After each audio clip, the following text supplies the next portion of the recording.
Here's Senator Guru. Okay, there you are. We're all set. Okay, now we're hail, the gang's all here. Okay.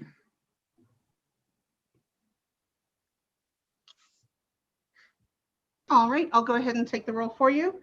Thank you. Senator Guru, Here. Senator Hicks, Here. Senator Kinski, Here.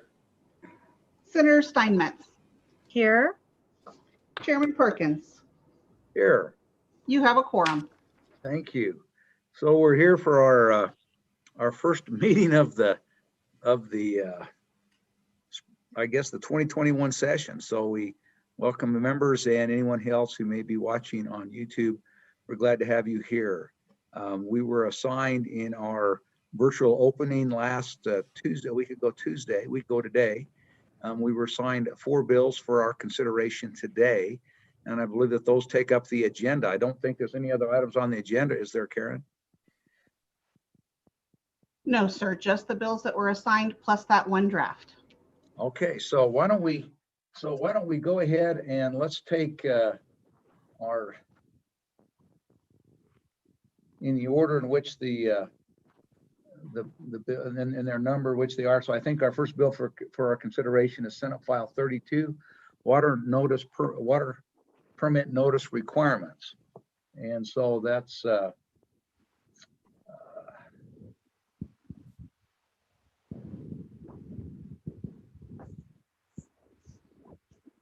so with that, I think members, as you go through water permit notice requirements, it was a little effort, I believe, by Joint Appropriations to save about $5,000.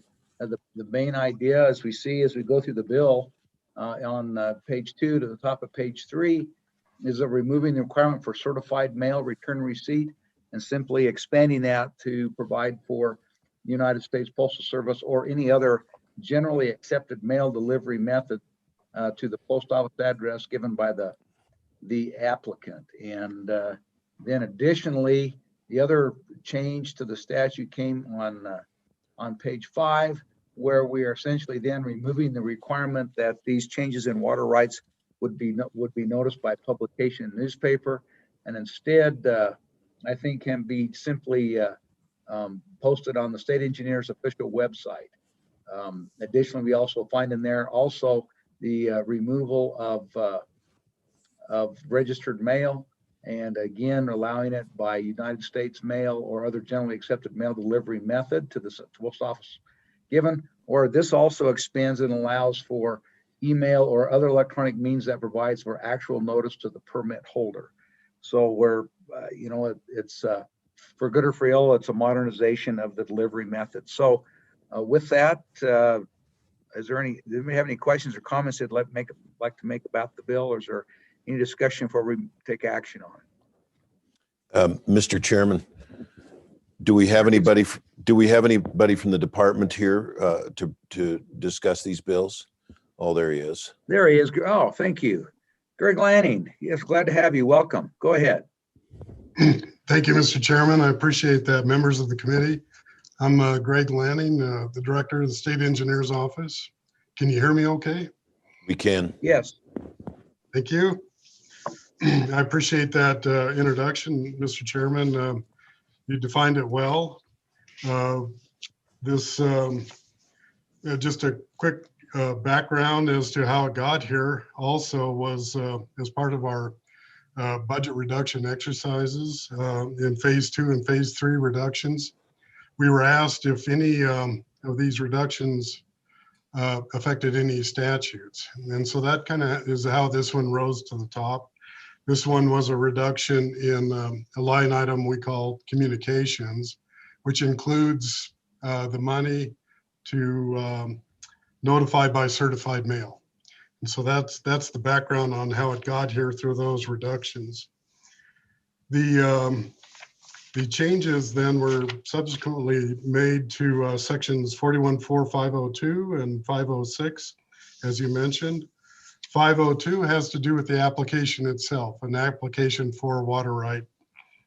And that change in my mind was very direct. It simply said, if you change it from requiring certified mail to regular postal service, that's the only change that was made to that one. And unless there's questions, I can discuss that more. The change in 41506, however, 414506, beginning on page 5, as you mentioned, gets to the point. It strikes registered mail and then inserts later that can then be handled through regular mail. But it also states, and I've gotten comment on this, or by email or other electronic means that provides actual notice to the permit holder. And I'm not sure, and the committee may discuss this further, that email is in the right context in this case. In other words, if the permit generally came in regular mail, which they do, then this is asking for us to then respond via regular mail. We also have avenues, as you can imagine, and probably already know, through a system called e-permit, where we aspire to and get quite a few applications these days electronically.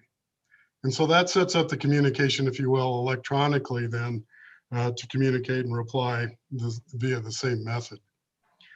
So I don't know that the two belong together. The intent of the bill, I think, or the intent of our description during the budget process was, if it were not certified mail and it were just regular mail, that we could, as you mentioned, save over $5,000 a year on average. Email isn't necessarily part of that. And so I think I'll leave it either to Senator Kinski or Senator Hicks to kind of pick up on those comments. They were involved with that as well.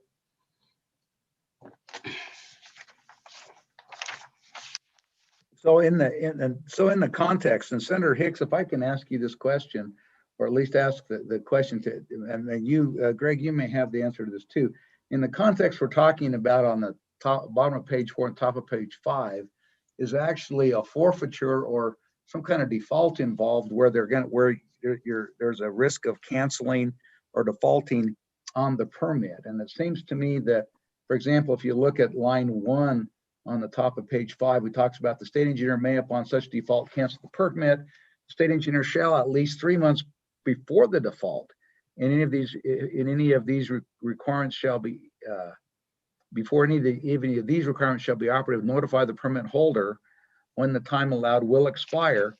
Then goes into how that notice is. So it certainly is an expansion or simplification to allow the state engineer to notify in the event of a default. But it didn't seem, and so Larry, as we look at those, you may have more experiences, or Greg, so that question, are these notifications then strictly limited to these default instances, or under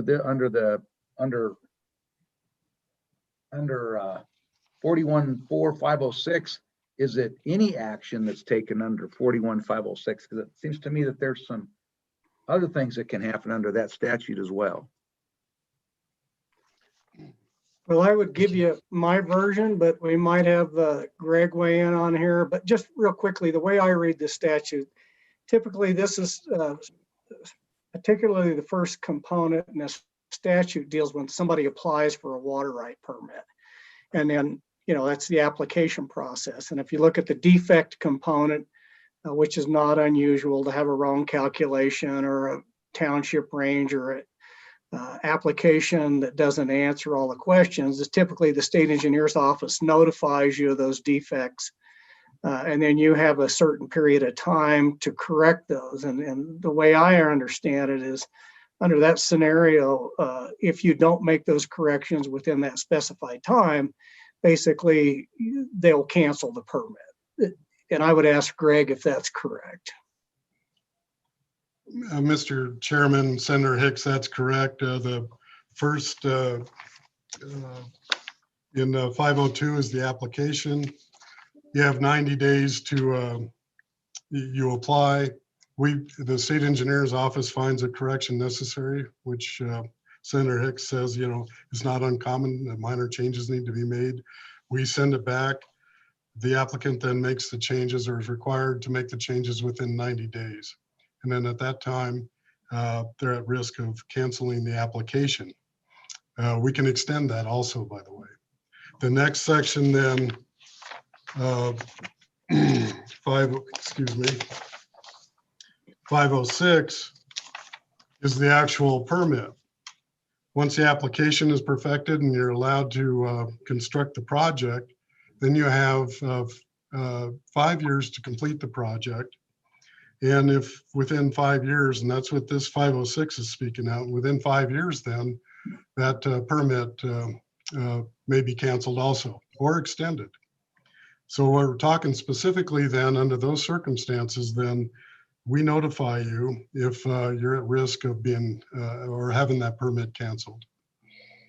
And so, as I look down here, as we talk about, and I think the biggest concern that anybody would have, I think, Greg, Mr. Lanning, when you were speaking, I think that, the concern was, when removing registered mail, return receipt required, making it to regular mail, or, it could be FedEx or DHL or, UPS, whatever you want, whatever it could be. Then you get to the email, but the requirement if you use email or other electronic means is it provides actual notice. And actual notice in the legal context means that the person actually got the notice. I mean, actual notice means regardless of how it was given to them, that they actually got it, that they received it. And so I just as a matter of practice at the department, did they, in your office, do they send those, when you send something like that, do you ask for a receipt, an email receipt? Is that how you do that? Or how do you demonstrate actual notice other than the fact that you can show an email that was sent at a certain time? Thank you, Mr. Chairman. That gets right to the heart of it. The easy example, of course, is via certified mail, where we get the green card back and says, yes, it's been delivered. Of course, there are times when it comes back and says we can't find them either. The concept under email in this case would be just that. And it's a much less standard, as you can imagine. I mean, and we are talking water rights, and I get that. The gravity of a water right, which the priority date is set at the time of the application. And so you may then, under either of these circumstances, lose that priority in this case. And so under email, as you can, we can say, through email, then did you receive this email? And you're to note, and by just simply clicking on it, yes or no. But as you know, you've received those yourself, and you can elect not to push that button as well. And so the proof of actual receipt is a difficult one in this case. Well, and I guess, so if you're doing it by email, most likely means you have been in email correspondence with them in the past. And so that's been your course of conduct. You've been emailing documents back and forth. I guess, the other way, if you do it by regular mail, if you do it if you do it first class mail, then you don't necessarily have a receipt. It's just the mailbox rule. But about any other form, if you were to do UPS or some other delivery service, then you do have, at least you have, if you don't have a receipt, you at least have some kind of document back from the delivery service that it was left at a certain address or a certain box or whatever at a certain time. But I mean, this day and age, my experience is with registered certified mail, there's so many people that will just, even if it goes there, they just won't accept it, because no good news ever happens by certified or registered mail. And so that there's lots of people just will not sign for them, and then they come back. So you actually end up with less notice. And so by expanding this and modernize, I think you expand the ability of people to get notice. But when they're being denied of a right at the end of the day, it's going to be incumbent to demonstrate that they received that. And so anyway, Senator Drew, did you have a comment or a question? Yeah, Mr. Chairman, thanks. Just to follow along with that, Director, that was kind of the way I was reading this. Notification to be delivered by U.S. Postal Service by general accepted delivery method, and then drop down and said by email or other electronic means. Now, your earlier testimony is that you've got a system where people file for their water rights and file for these things electronically already, correct? Mr. Chairman, that's correct. I can follow up, Mr. Chairman? Sure, go ahead and ask your question. So would it be fair to say that it would be that you're moving in this direction in your whole department, that over time, more and more folks are using the electronic means than they are, and you're kind of wanting that to happen? That's kind of the direction we're going in the department, correct?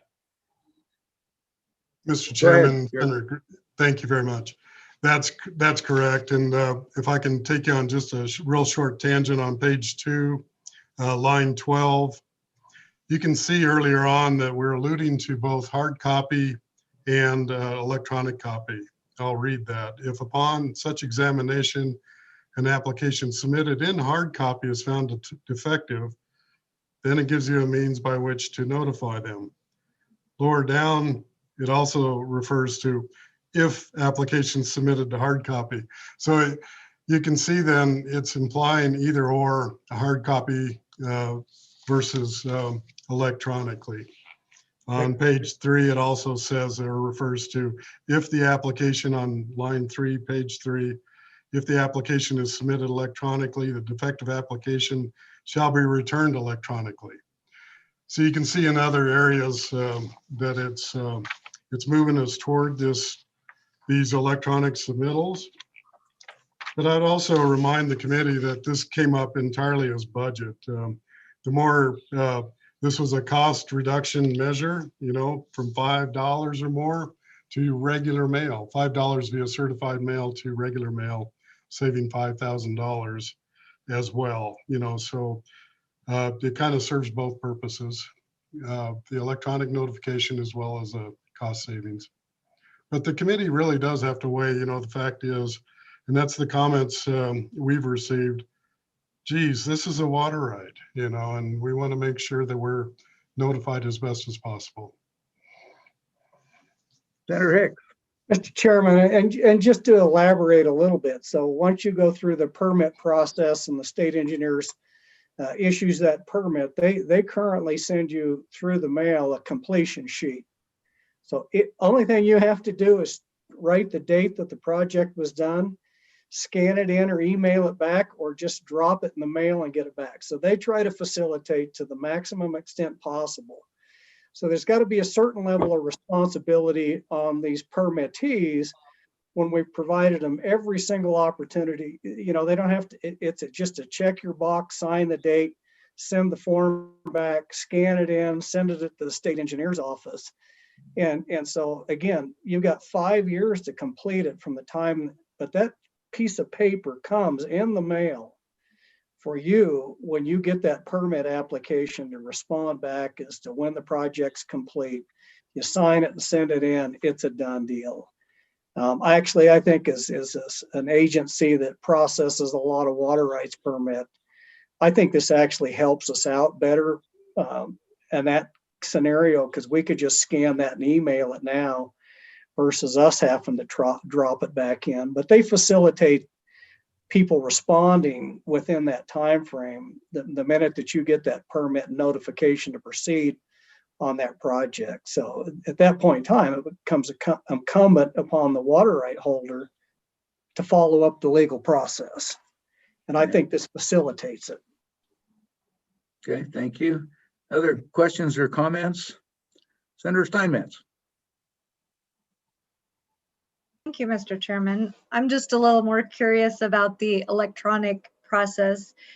We've never done it that way, so if you'll indulge me, are you able to, since most people conduct a lot of business on their phones now, they're on the road and things like that, are you able to send documents back and forth on their email and sign them via their phone? I know some of the latest transactions I've conducted have been on my phone through a DocuSign type of a program. Thank you, Mr. Chairman. Thank you, Mr. Lanning. Thank you, Mr. Chairman. Senator Steinmetz. I don't know specifically, the phone application, but I know what you're talking about. And I know personally I've used the same means. We just closed on our house that way, for instance. I think e-permit is set up very well for that. And we have electronic applications that go through entirely electronic already. And so in that case, you'll have either an email address or an email alert. And often we hang on to our email addresses, and we've already established that communication, as Senator Hicks put it, as well as Chairman Perkins. So email these days, we do get through, and we know that that type of communication works well. Okay. Senator Chairman. Steinmetz, any follow-up? Okay, thank you. Any other questions, Mr. Chairman. members? Go ahead, Senator Kinski. So Greg, tell me how your system works. Do you regulations or internal procedures that does an applicant opt in for email? And if they don't opt in for electronic, then they're US mail, like you do on your retirement account or receiving bank statements. Is that how it works? Mr. Chairman, Senator Kinski, I don't know that there's per se an opt-in option, but I can look for that. To get to e-permit and applications, you would just simply go to our website and you can click on that and fill in those forms. And then plus you can establish email communication or phone communication with the permit tech to get to your end. And that's what we see in the first part, which is the 502. The 506 now, when we're coming to defaults, that begins to break down. We don't draw a distinction between hard copy and electronic. Is that the issue on 506? Mr. Chairman, that's correct. You'll now we've entered into the stage where you've had 5 years to complete this project. We find that there are forms required or notification required by the applicant that he's completed the project, or she. And then at that time, we'll go out and look and see that the project was constructed properly, that the water has been put to beneficial use, or in the case of a groundwater application, that the well has been completed. And so we have those types of communication as we roll in close to that time where the permit is close to expiring. Having said that, then we also send notices out to all of those folks that we know are expiring. And they're given an opportunity then to let us know the status of the project, as well as ask for an extension if they need one. And often, by the way, with good cause or a good excuse, they're given an extension as well. Mr. Chairman, follow up, please. Go ahead. So Greg, when you say we send a notice as well, I take it you mean you send it by US mail in addition to whatever you're doing electronically? Mr. Chairman, in this case, that's exactly where the certified mail goes out. And that's exactly where we're asking if we can do that by regular mail for these cost savings. Mr. Chairman, Senator Kinski. and this may be for you, it may be for Lanning. Does it make sense for this to say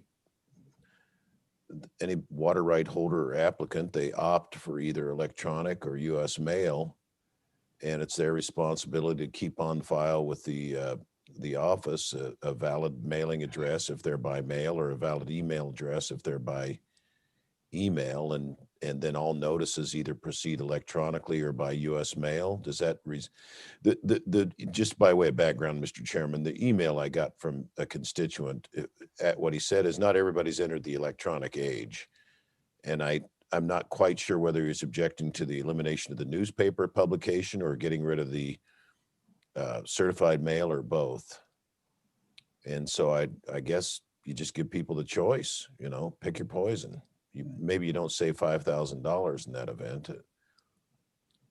And if I can just kind of follow up on Senator Kinski and ask this question, Mr. Lanning. And so I take it that, first of all, I think that the state engineers has rulemaking authority. So you can refine this process in your rules, I believe. Is that correct? Mr. Chairman, Of course, I've only been here for a year now, but there is a history as to the rulemaking authority in the groundwater statute. In particular, we do have rulemaking authority. For this one in particular, we may or may not. I'd have to actually research that in terms of rules. And then I think the other kind of question I have is if they're not entering in through the email, the e-filing portal, then everything's most likely going to be hard copy and be in the mail. That's kind of how I understood your comment. Is that correct? Mr. Chairman, that's correct. And so by default, however you entered the process to apply for that water right, most likely you're going to continue throughout. And Senator Kinski's absolutely right. We get a lot of those folks out there that want to continue with the hard copy and don't want to. And you know, whether it's an actual option to opt in or opt out, I'm sure we can, you know, continue the way we started the process. Okay. Senator Hicks. Yeah, Mr. Chairman, I think just by a recognition of policy, I don't even know they'd have to do rules, because when you file now, you do have a choice to opt in or opt out, and you have the choice to file paper or you have the choice to file electronically. And by that very nature, you get to choose. And I think the state engineer's office, by just policy, could say if they send paper, you know, which they do ask for your email address on that, on the paper application. But the information's there, that if they send paper, they send it regular mail. If it's e-file, it's e-file. But it wouldn't be that much to adjust that to ask them, you know, which method they prefer to be contacted on either. Those would be easy adjustments, I think, internally. So, yeah. Mr. Chairman. Yeah, I guess the moral of the story is if you don't want to use email, don't give them your email. So. Well, Mr. Chairman, but if they can be emailing and somebody can be applying electronically, but if they've got as the statute's written, if they defaulted them electronically without sending the certified mail, it wouldn't be a proper default. So we need to change the underlying statute to allow them to give that opt-in, opt-out choice, wouldn't we? I don't know the answer to that question. I think when you look, it provides, it's in the notification. It may be delivered by U.S. Postal Service or by their generally accepted mail delivery method to the post office address given by the permit holder, or email or other electronic means that provides actual notice to the permit holder. So when you've got actual notice, that means they have to receive it. If you don't actually receive it, if you don't actually get it, you don't have actual notice. So I can see that devolving, but ultimately I think from what, and also what Vice President Hicks said, that Senator Hicks said, is however you start seems to be however you progress and finish. So I don't know, but I mean, we'll get to amendments, and if you want to add an amendment, we certainly can discuss that further. But it seems I don't know the answer to your question. So, Karen, could you make a note of that date on the calendar, please? That Chairman Perkins didn't know the answer to one of my questions. That's the first time that's happened. no comment.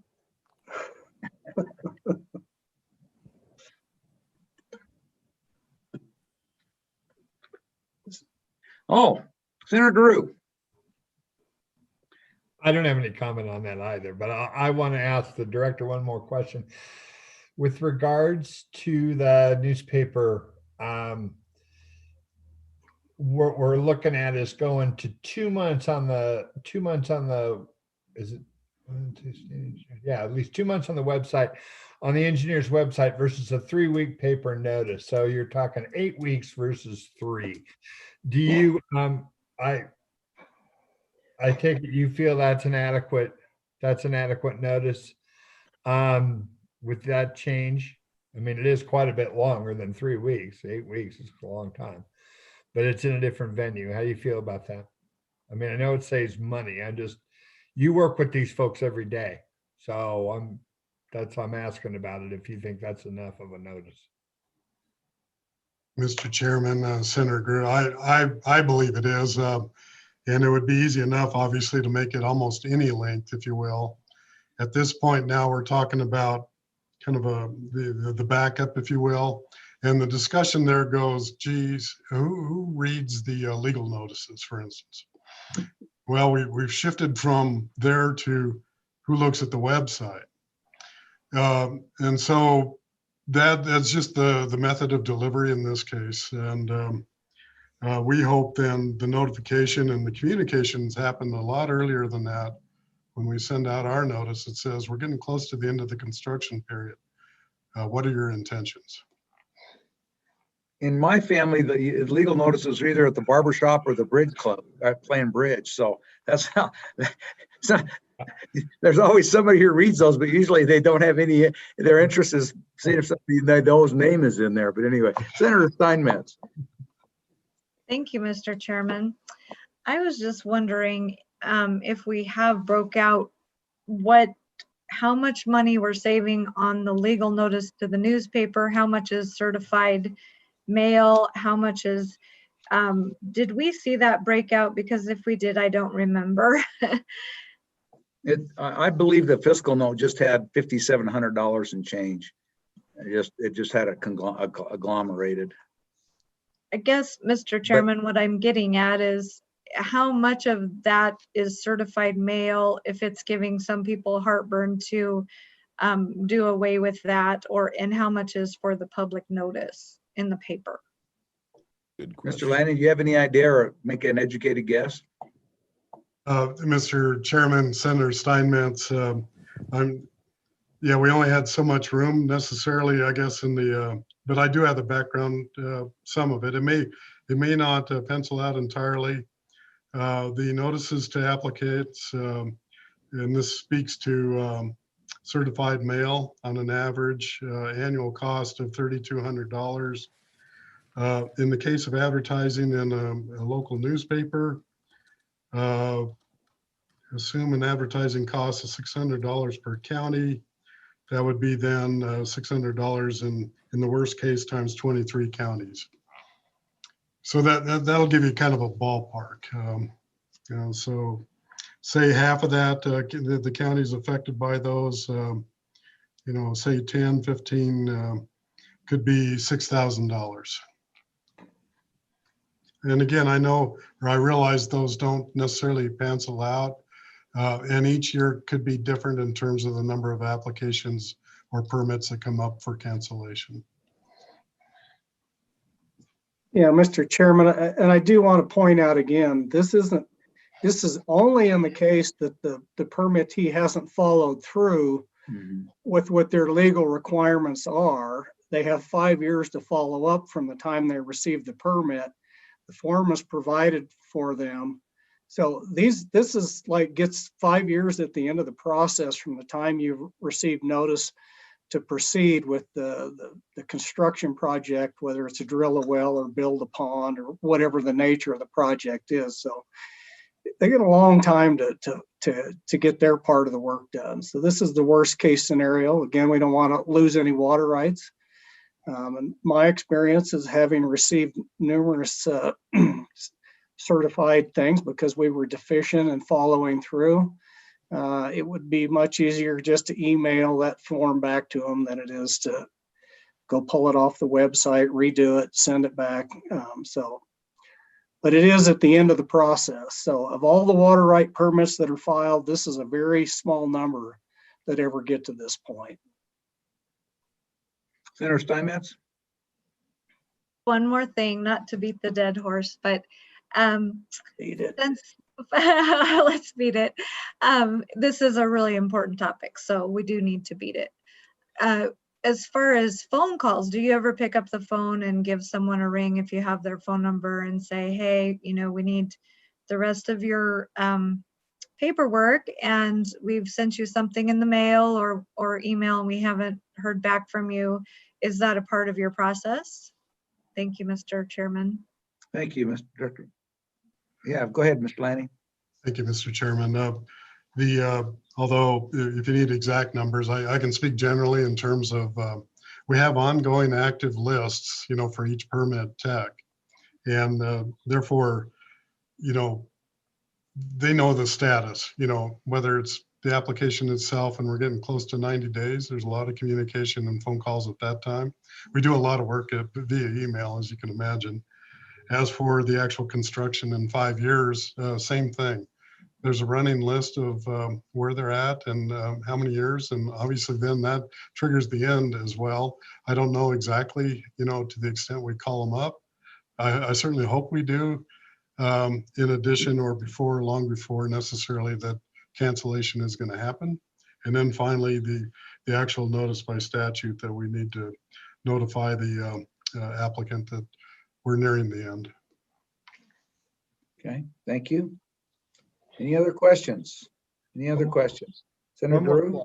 One more flog. Director, and I'm asking this question, I'm trying to get to yes on this part about the newspaper. So I want to ask this in such a way.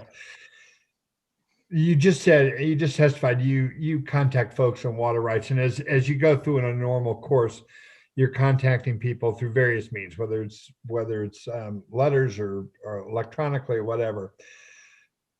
If you were to put on all those electronic communications, hey, if you want any information, please check our website, or maybe you do already. So that way you're telling folks in a constant way, getting that information out, that even if it's your neighbor's water right you want to take a look at, the place to go is the website. So that information is being fed. Is that how you kind of see this evolving? Thank you, Mr. Chairman. Yes. Thank you. Okay. Okay, thank you. Members, anything else? Is there anybody else in the public comment queue, or anybody else that, I don't see anybody else on the, we have anybody else we have a waiting room or for this, Karen or Clarissa? Mr. Chairman, I do not believe we have anyone that is specifically for this particular bill. All right, thank you. So anyway, we'll go ahead and close off public discussion. Members, what's your pleasure? Move the bill. Bill's been moved. Got a second from Senator Guru. Is there further discussion? Mr. Chairman, I'm not prepared to actually craft an amendment other than conceptually to say, can we request of LSO staff that they draft this to make clear that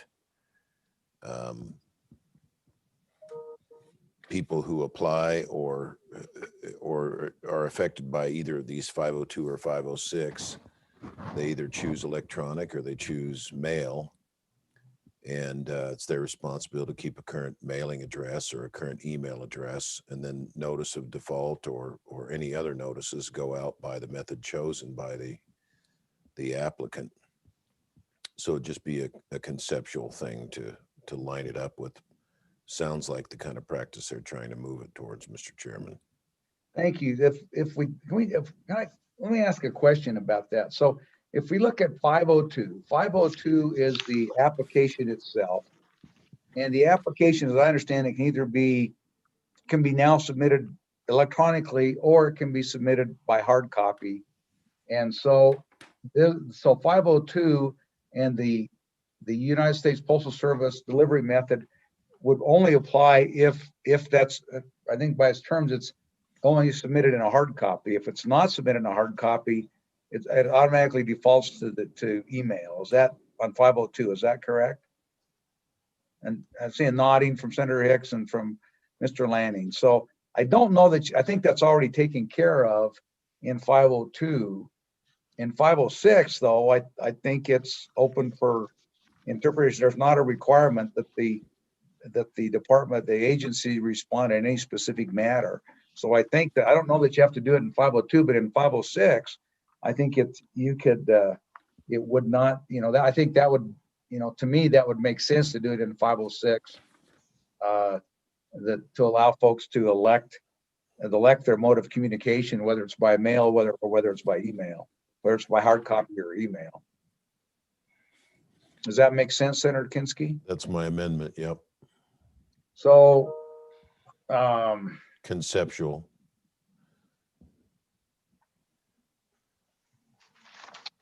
Clarissa or Karen, whoever's keeping track of this, have we lost you, or you tracking?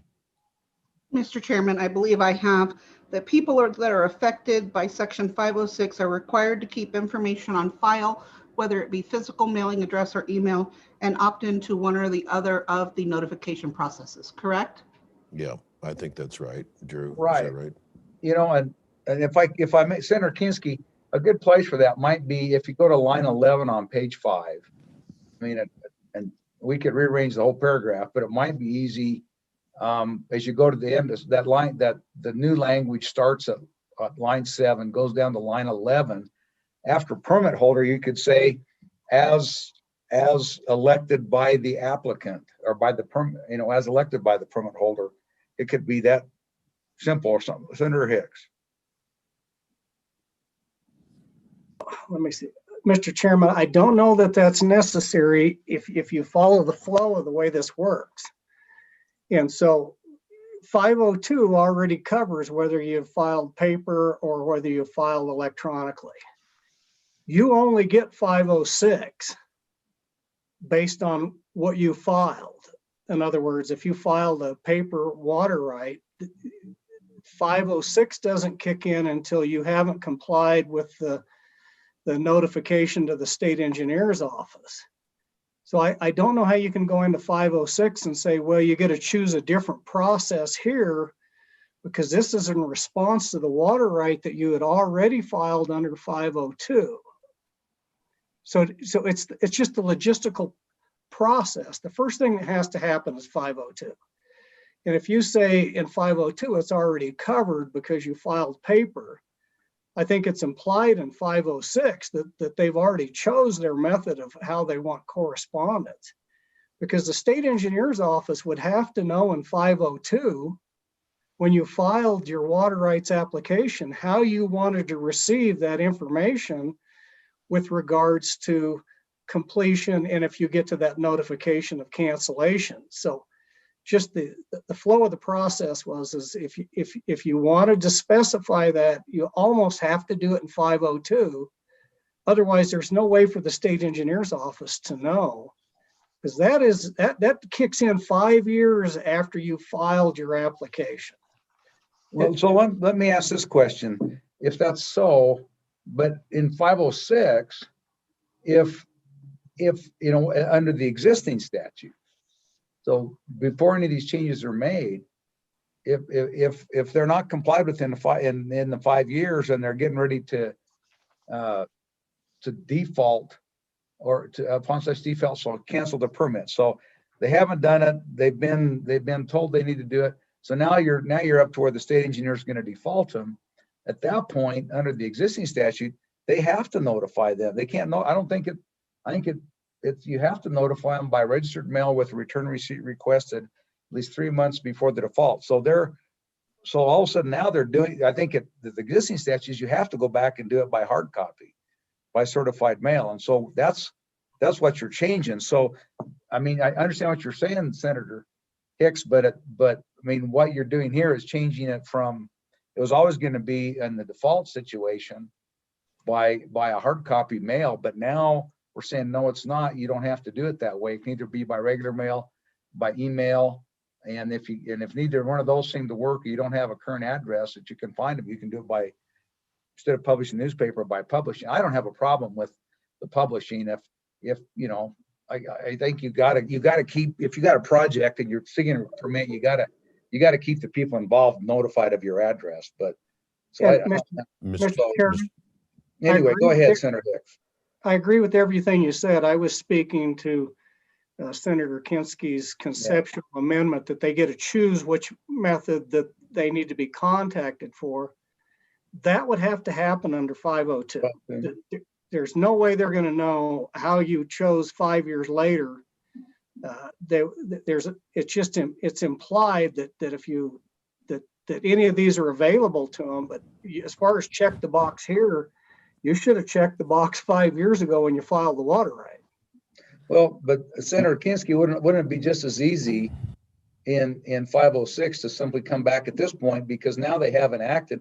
The engineer notifies them in the manner in which they applied. I mean, you do it there, okay, so that they're, I mean, at the end of the day, What we're talking about is changing how the state engineer provides this notice that they're in default.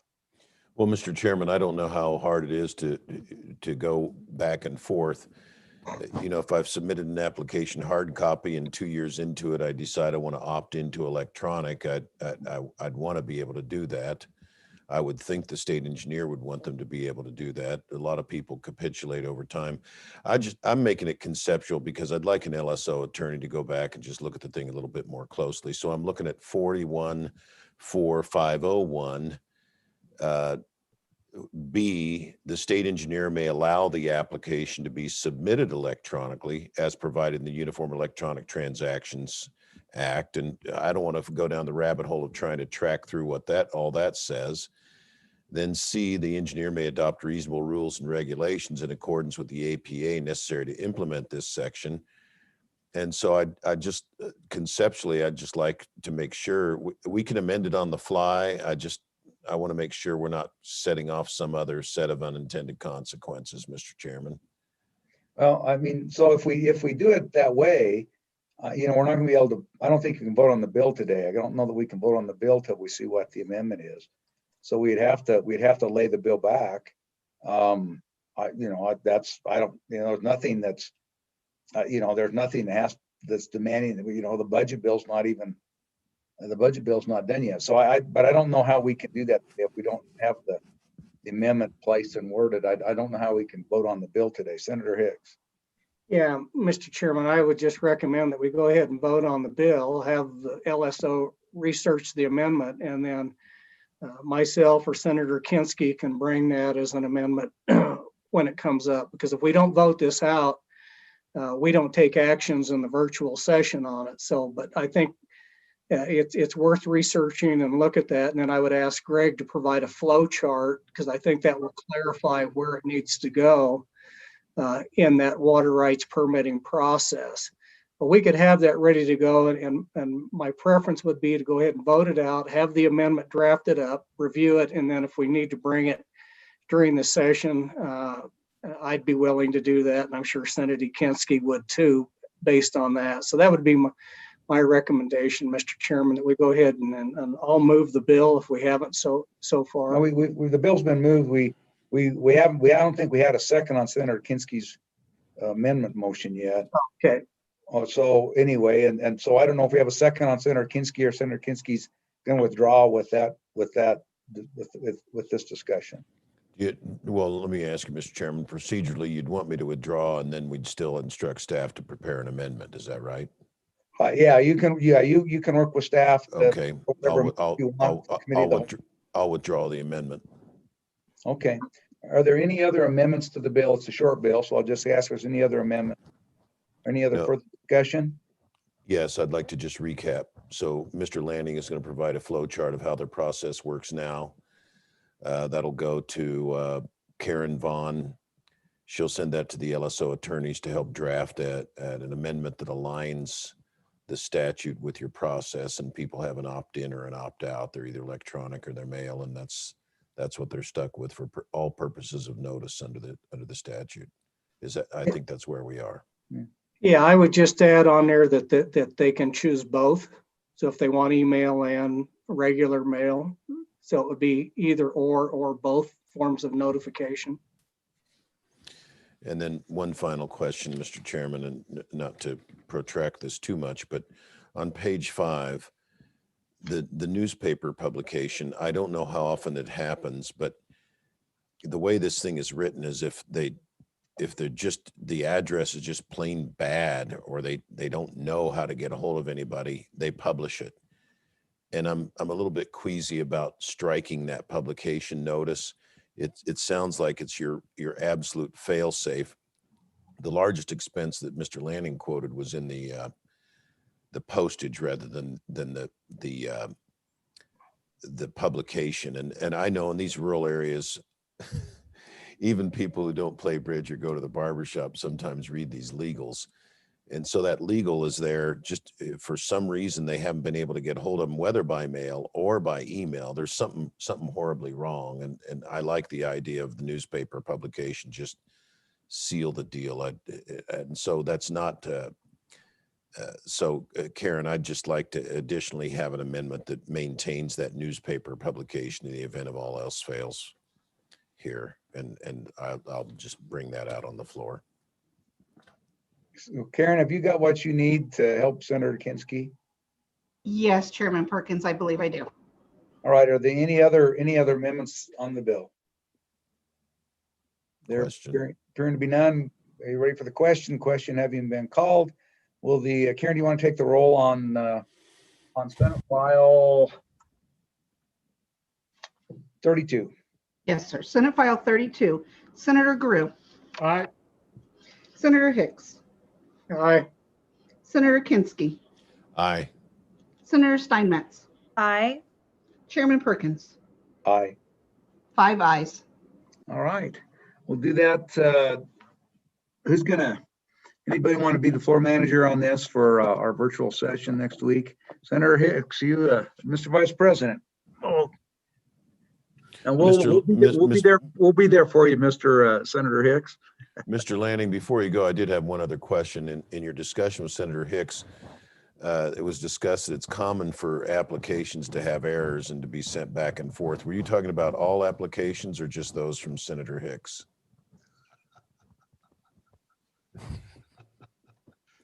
He left his desk, so.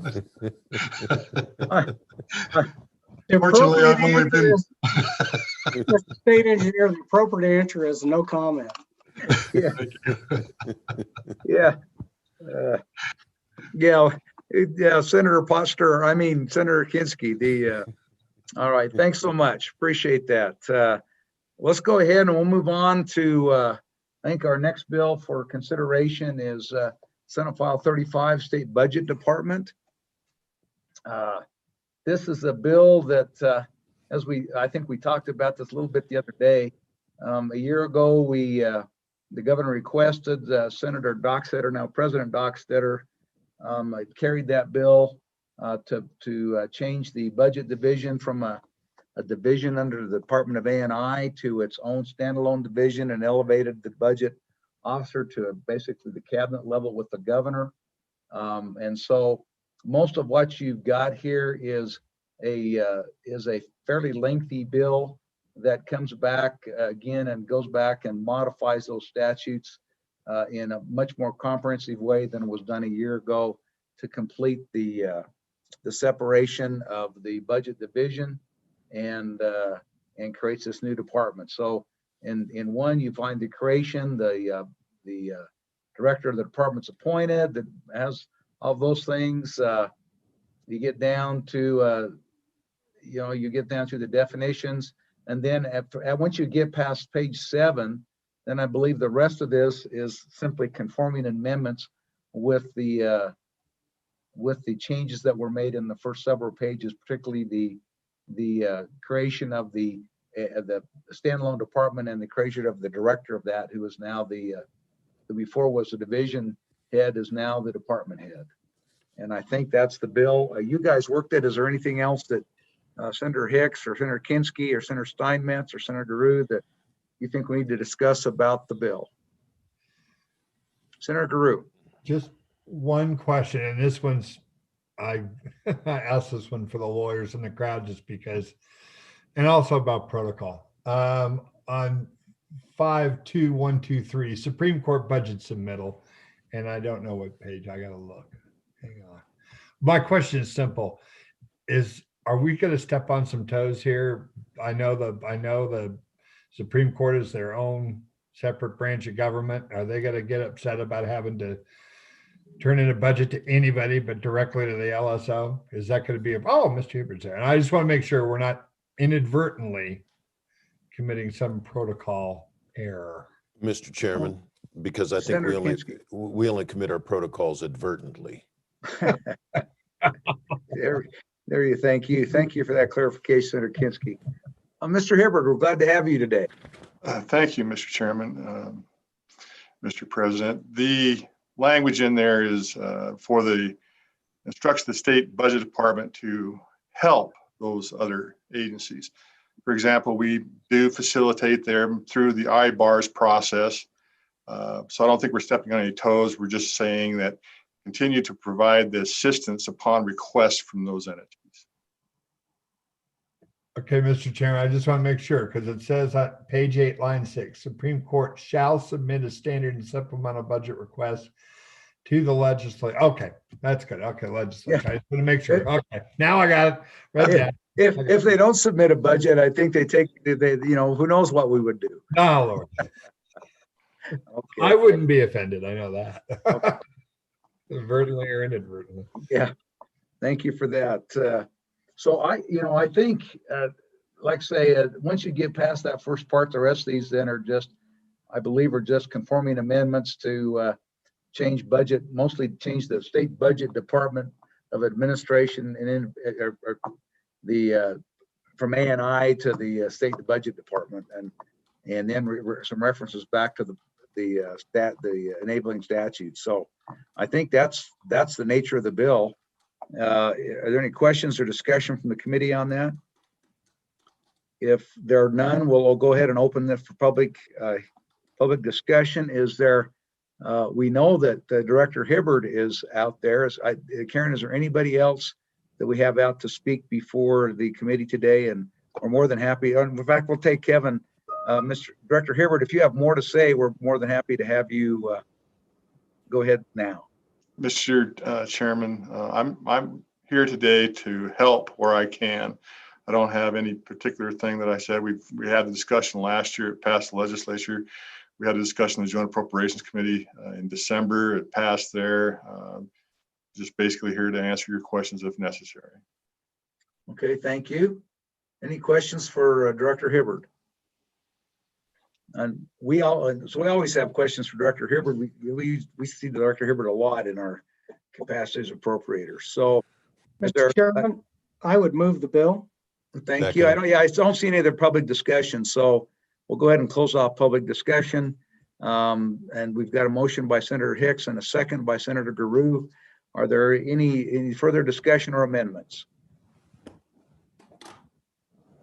Any amendments on page 1? Any amendments on page 2? No, we'll go ahead. Is there any amendments? This is a 65-page bill, so I'm a little facetious there. So if there are no amendments, are we ready for the question? Question. Call for the question. Question having been called, Karen, will take the roll on Senate File 35, I think it is. Yes, sir. Senate File 35, Senator Guru. Aye. Senator Hicks. Aye. Senator Kinski. Aye. Senator Steinmetz. Aye. Chairman Perkins. Aye, 5 ayes. thank you. And Senator Guru, are you going to manage this on the floor? I'm all over it. Okay, thank you. Thank you. We anticipate that you go through every page, of course. Yeah, Yeah. everyone. Yeah. Might get your knees broke. Well, the nice news, it'll be a virtual session, so you'll never know who's listening and who's not. So let's go to our next bill for our consideration, Senate File 63, PWMTF Reserve Account Distribution Timing. This again is another bill. The effect of the bill is simply, and the meat is on page 2, where we simply move from beginning with July 1st of 2021 for fiscal year 2022 and each fiscal year thereafter. To the extent funds are available, the state treasurer shall transfer unobligated funds from this account to the general fund on a quarterly pro rata basis. It used to be annually and under the statute, really. And over my understanding from discussions before the committee and information we got from Don Richards of LSO Budget and Fiscal was that the practice in the past has pretty much been quarterly, although not always. And of course, is whatever the statute is always contingent upon the fact that funds are available. So with that, is there any further discussion or questions or comments about Senate File 63? There appearing to be none. We'll go. Is there anyone here to appear? Dawn Williams, Deputy Treasurer, how are you today? I'm well. How are you, Mr. Chairman? Fine. We have any information you'd like to have give to the committee today? Thank you. I appreciate that, Mr. Chairman. Good afternoon, committee.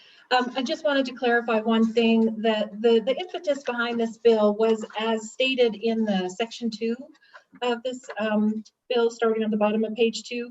It was a conversation that resulted from between Don Richards and I, about cash flows, because last fall there was some concern about whether or not the state would be able to meet its obligations. And so while we thought the statute allowed for us to distribute quarterly, we in fact don't usually distribute until the end of the fiscal year. And so he and I thought that it would be wise, well, I think he mostly thought it would be helpful to clarify our ability to do that quarterly. And so that was the reasoning, I think, behind this bill.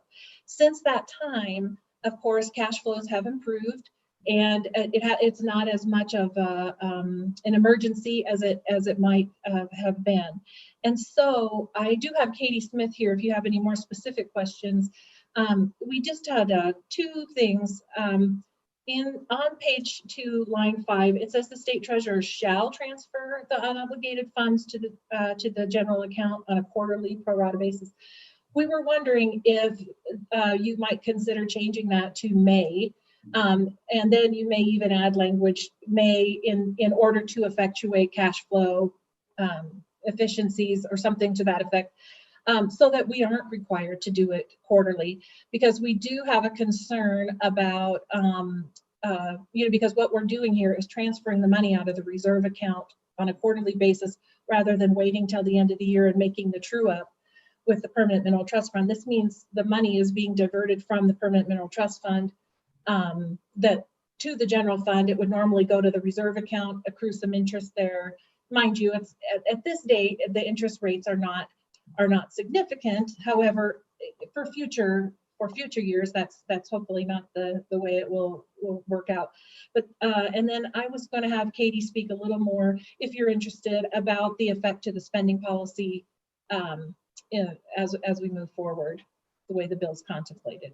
Mr. Chairman, Senator Kinski.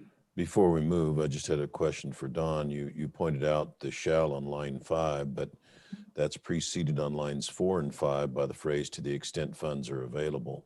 Mm-hmm. And I wonder if that doesn't alleviate your concerns that you might be required to transfer quarterly. Go ahead, Don. Mm-hmm. Thank you, Mr. Chairman. I don't know what the shall does is require us to do there's probably the likelihood of there being funds in the reserve account up to some certain extent. We would still be making that transfer. The only time we wouldn't is if there were $0 collected. So there would still be an exercise quarterly. It just might not be the maximum amount. So if you take that 2.5% divided by 4, which would be the pro rata, then say we only had 1% available of that amount, we would still have to go through the exercise. It just might not be to the full extent of the quarterly distribution.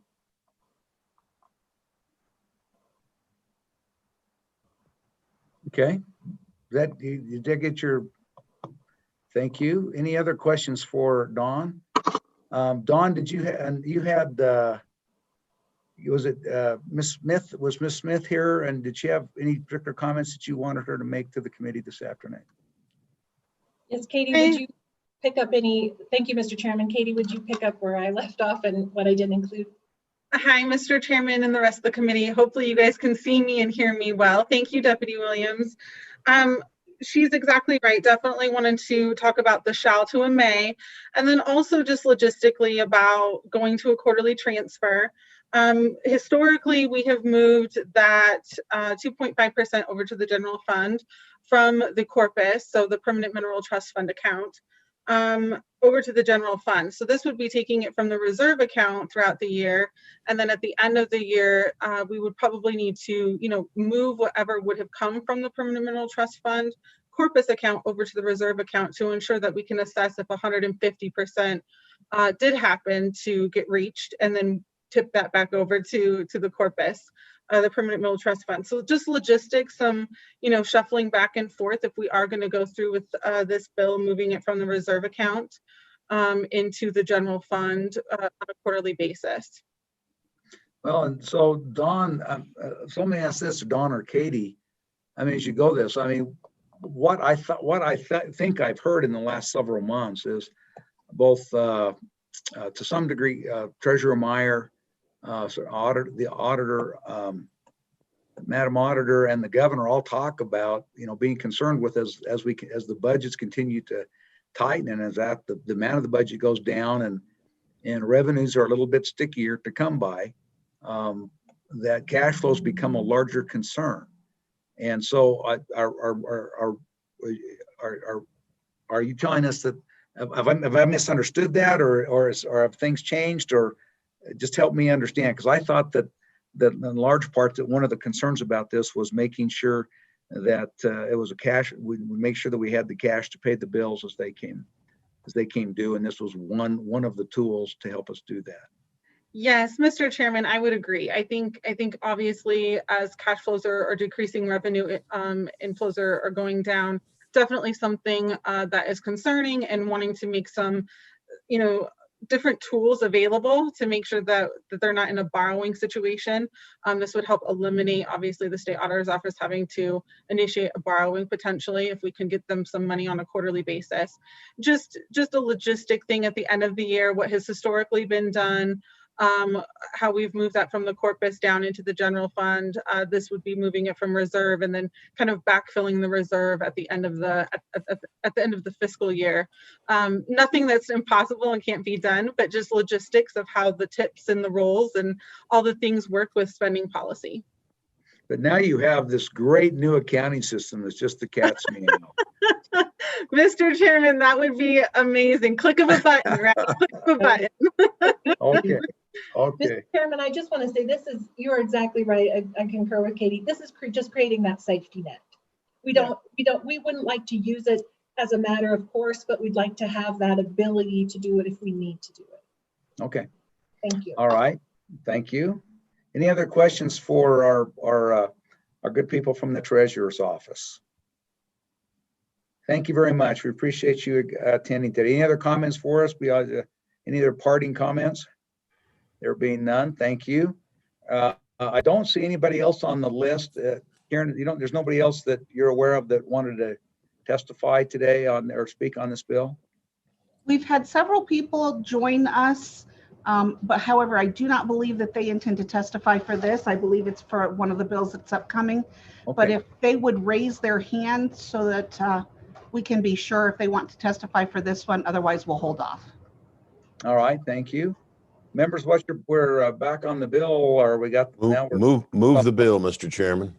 Got a motion by Senator Kinski and a second by Senator Guru. The short bill, are there any amendments or any further discussion? Are you ready for the question then? All right, ready for the question? Karen, will you take the roll on Senate File 63? Yes, sir. Senate File 63, Senator Guru. Aye.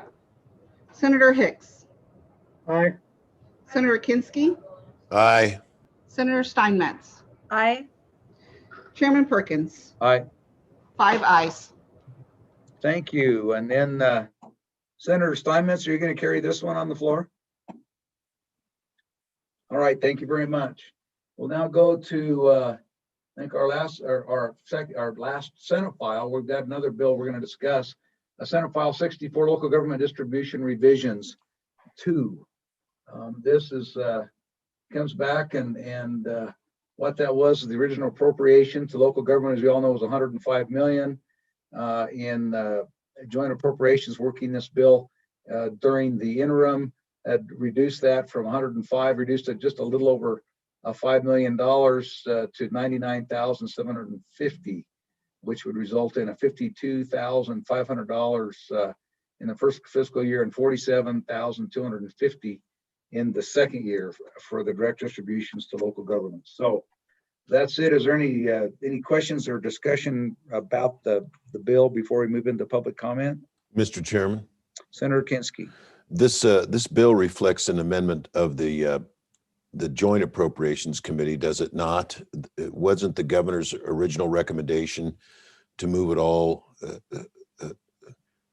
or excuse me, this is 94,500. It was what I thought joint appropriations changed that to 99,500.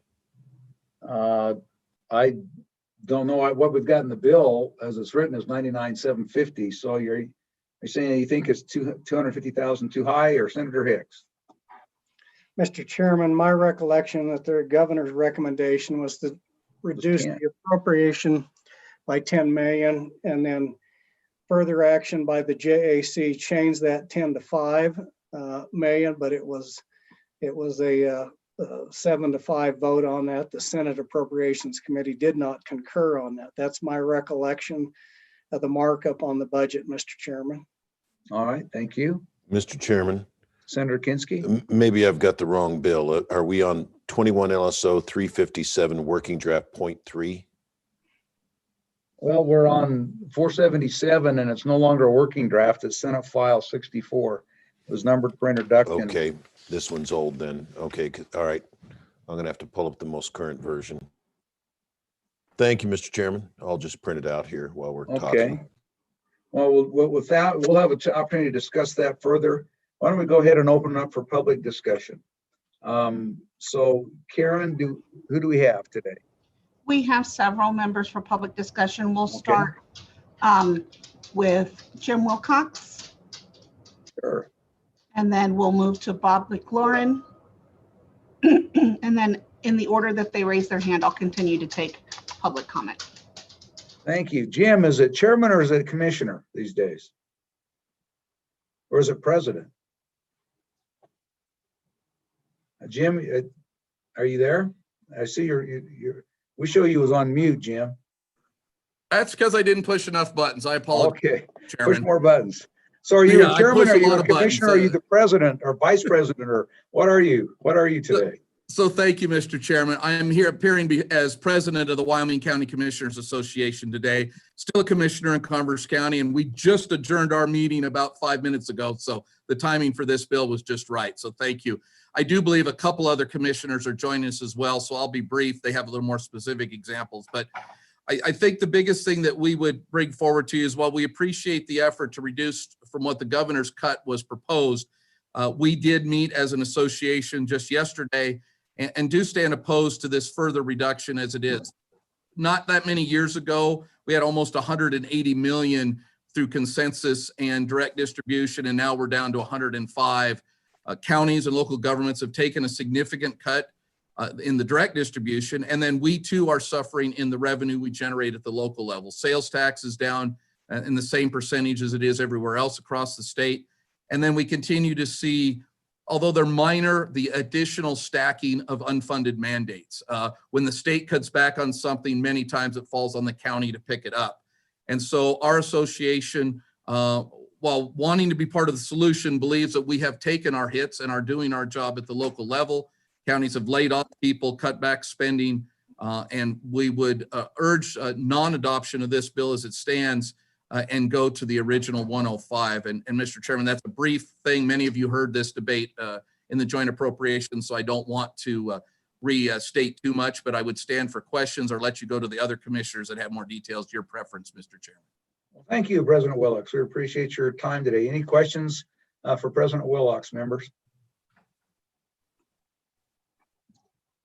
Senator Kinski, you're on mute? Yeah, Mr. Okay. President, you said that, could you send me a memo outlining all the cuts that you think you've taken and put a dollar amount on those? I'd appreciate that. I've heard it. I'd like to quantify it.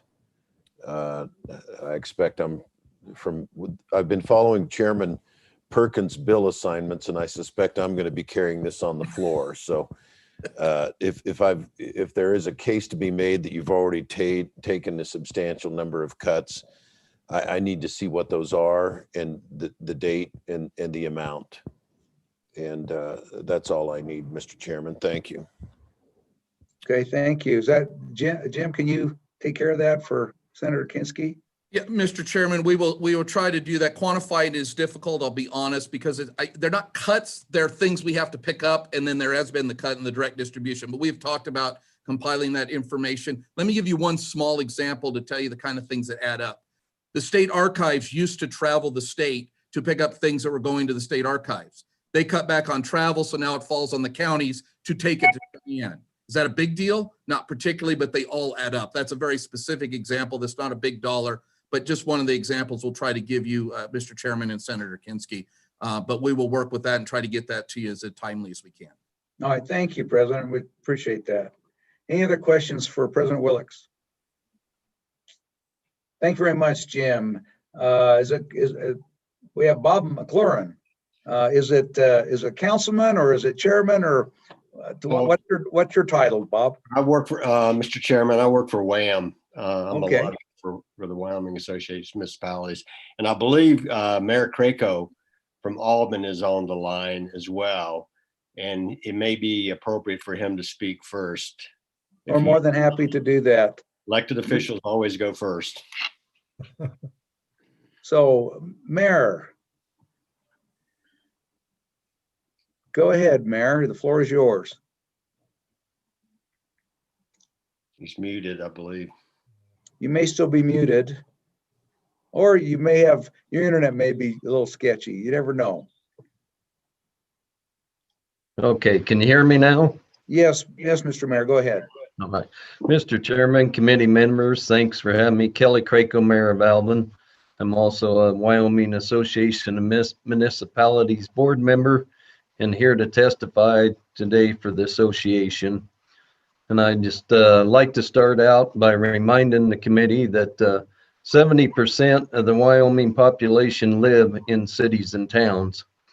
And due to the lack of city and towns' abilities to generate our own revenue, especially the small towns, but all the cities and towns kind of rely heavily on the direct distribution to fill these holes. For example, the town of Albin, the last budget, about 20% of our general budget came from direct distribution. And if we would have done it this year, it would be about 26% of our budget come from direct distribution. And as the good commissioner said, over the last 8 years, our revenues are on direct distribution has been cut between 13 and 35%. We understand the state is in a bind on revenue and the way it goes, and we will be willing to do our part, on helping the shortfalls. But due to the lack of revenue and them cuts, it's pretty hard for us to take any more cuts.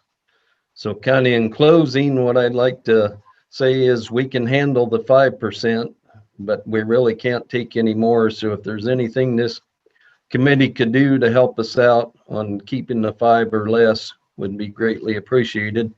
And I will answer any questions if the committee has any. Thank you, Mayor Krakow. Thank you for attending today and appreciate your comments. Are there any questions for Mayor Krakow? Any questions? Thank you, Mr. Mayor. Thank you. Mr. McLaurin, am I saying that right, McLaurin? Yes, sir, Mr. Chairman. So, go ahead. No, I don't have anything to add. I think the mayor spoke pretty well. I mean, we understand, we appreciate what the state's done for us in the past, but would ask that you keep that 5% that the Joint Appropriations Committee changed. Be happy to answer any questions. Okay, thank you. Are there any questions for Mr. McLaurin? Any questions for Mr. McLaurin? Thank you very much, Mr. McLaurin. Thank you for your attendance and your speaking today. Karen, is there anyone else? I see we have a Terry Wolf.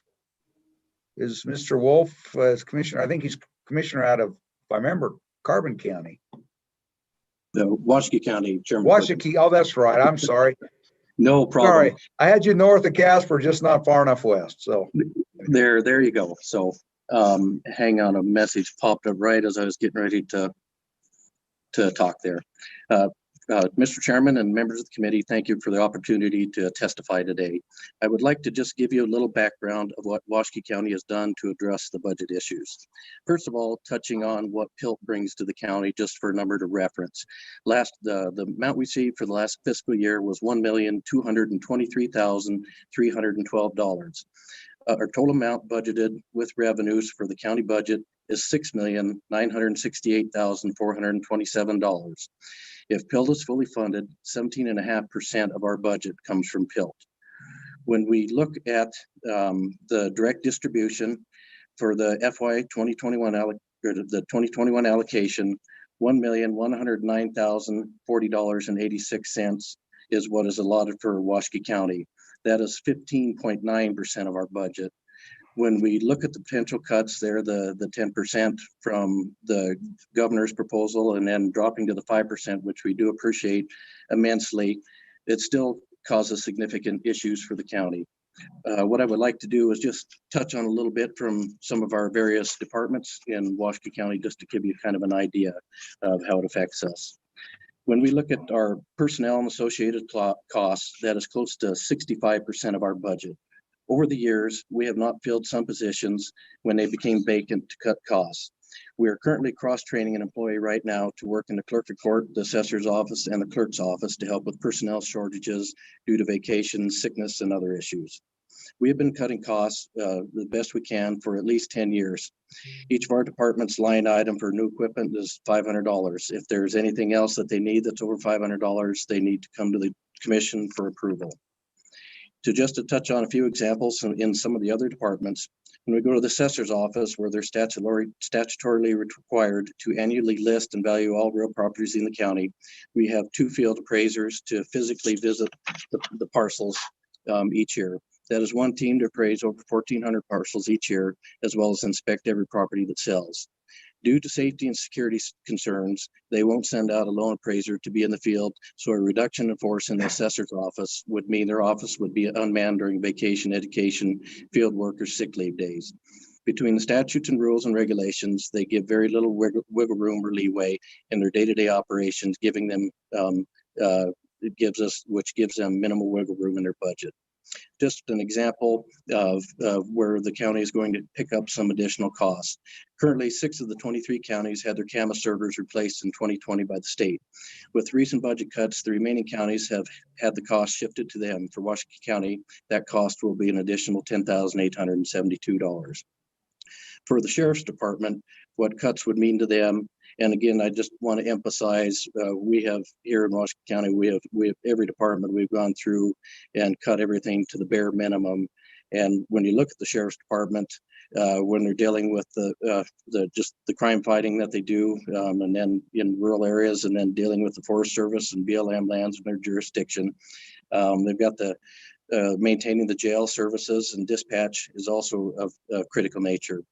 Our rural sheriff's offices run the whole spectrum of services to its county residents, from tourists who travel through to visit Wyoming, workers who come to the state to work various jobs, drug use and trafficking, court security, event security, search and rescue operations, domestic cases, school security, and the list goes on and on. I have another paragraph I could go to, but I don't want to take any more of your time on that. But again, just when we look at our departments, they're critical to in maintaining our day-to-day operations. One other thing in regards to the Sheriff's Department deals with WildLink. Initially, the consoles were covered by Homeland Security, so we could upgrade to WildLink. Now they want us to pay for WildLink out of our budget. The sheriff also said at the Law Enforcement Academy, they now pay for their ammo, food, PT clothing, IT, and small incidentals, when in years past it was all covered in the basic class. Looking at our road and bridge department, Washakie County has over 250 miles of county roads to maintain. We have a crew of only 5, which includes a supervisor, and our county road. And then when we look at our FY21 estimated amount dollars for our county road maintenance fund, $421,226.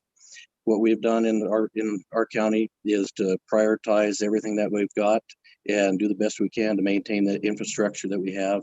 And we've got some issues out there that, for one example, just on the Lower Noble Road going north out of Tensley, we've got a slope stabilization issue. And we had 2 bids come in for that. The high bid was $984,000, and the lower bid was $515,000, of which either bid we do not have the funds to fix that portion of the road. So we've had to Band-Aid it just to get rid of a little bit of a safety issue. But at some point in time, it's just little issues that pop up like this become a big issue down the road for us. So I guess in closing, we understand the tough decisions you make, and when it comes to budget cuts, we don't envy you. But I do ask forward, and we ask going forward, that when you consider making these cuts, how they do affect counties. And one other comment is when state agencies make cuts, those cuts create an unfunded mandate for counties at times, just a few of the examples I passed on to you. So in short, it will be hard for counties to sustain another reduction without a meaningful replacement for direct distribution. We are an arm of the state government, and we will do our best to make ends meet, provide essential services to the best of our ability. So in closing, I thank you for your time, and I would stand for any questions. Chairman Perkins. Thank you, Commissioner Wolf. We appreciate your time and testimony today. Any questions for Commissioner Wolf? Mr. Chairman. Senator Kinski. Commissioner Wolf, thank you. You've noted, and I think some others have noted, that there's few local revenue raising options. And this may be before your time. I was on Revenue Committee 5 years ago, 4 years ago. Both times we considered legislation that would give more taxing authority to counties and cities. And that was resisted by the counties and cities. They said, we want the state to raise taxes and give us the money rather than giving us the option of raising those funds locally. Knowing what we know now, is that something that you think the county commissioners or the cities and towns ought to revisit? That is to say, times are tough, we'll give you more authority to raise taxes locally. You might have to go out to the voters to get it. Is that something you think we ought to revisit? Well, first of all, let me touch on Washakie County and reference that we do have a fifth penny here in Washakie County, and that is split up amongst the town of Tent Sleep, the city of Worland, senior centers, and a few of the other entities. The county did not participate in that 1 cent to allow a higher percentage of funds to go to the other entities, and that has helped them immensely, especially the city of Worland. They have done a lot of sewer and water projects. The town of Tent Sleep, it's helped them. When we look at a statewide issue of the taxes, I think we definitely can have some meaningful discussions on that, considering the current times as far as the palatability of the voters on that. I would think that's still probably not a popular approach, but I do realize, and I think that they understand that we are in a fiscal crunch at this point in time. I think that would be something that we as a Commissioners Association would want to have a discussion. We just met yesterday and went through all the bills, and you may have already gotten a copy of that list of our that we put together every year. But it's something that we sure could talk about. But as far as any specifics, I don't know if I have the answer for that for you. Thank you, Mr. Chairman. Thank you, Mr. Wolf. Thank you, Senator Kinski. Senator Hicks. Yeah, Mr. Chairman, and Terry, this wasn't necessarily directed at you, any of the other commissioners or city council, any of the folks that have weighed in. But when I look back at the distributions in here, I'm looking at the distributions, direct distributions, and I'm trying to find this number. So the 167 is the highest that the legislature's ever provided. That was in fiscal year 07-08. But we fast forward to 2011, 2012, it was 97 million, 13, 14, 101. And then we've moved back. But the highest distribution we ever had also corresponded with $1 billion surpluses that the state of Wyoming was dealing with. And, when I look at you guys' budget and comparative to what we've done to the rest of state government, which is, if you take an average, we're looking at somewhere around 20% and some agencies up to 30% reduction. But I'm just curious as to why the 5% when the rest of state government has taken anywhere from a 20 to 30% reduction. So could you help me out with that? And I don't think it's comparable. I mean, in fact, it's quite frustrating to me to, to compare when the state had billion-dollar surpluses to billion-dollar deficits. So just a little discussion on that. Sure, Senator Hicks. Speaking for Washakie County, having been a commissioner in my, this is 18 years, I guess now. We've been cutting a long time here in Washakie County. And I can tell you that we are at the point that it is personnel that we have to cut. Any attrition that comes through, unless it's extremely important position, and they're all important, but if it's one that we cannot go without, we have not filled.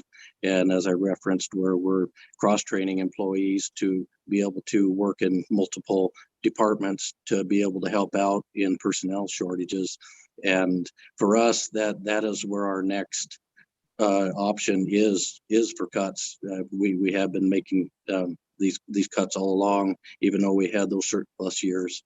And it's if we had extra funds, it was try to help on some of our road maintenance issues there that we just have a backlog of them. And so we're just trying to maintain the infrastructure that we have.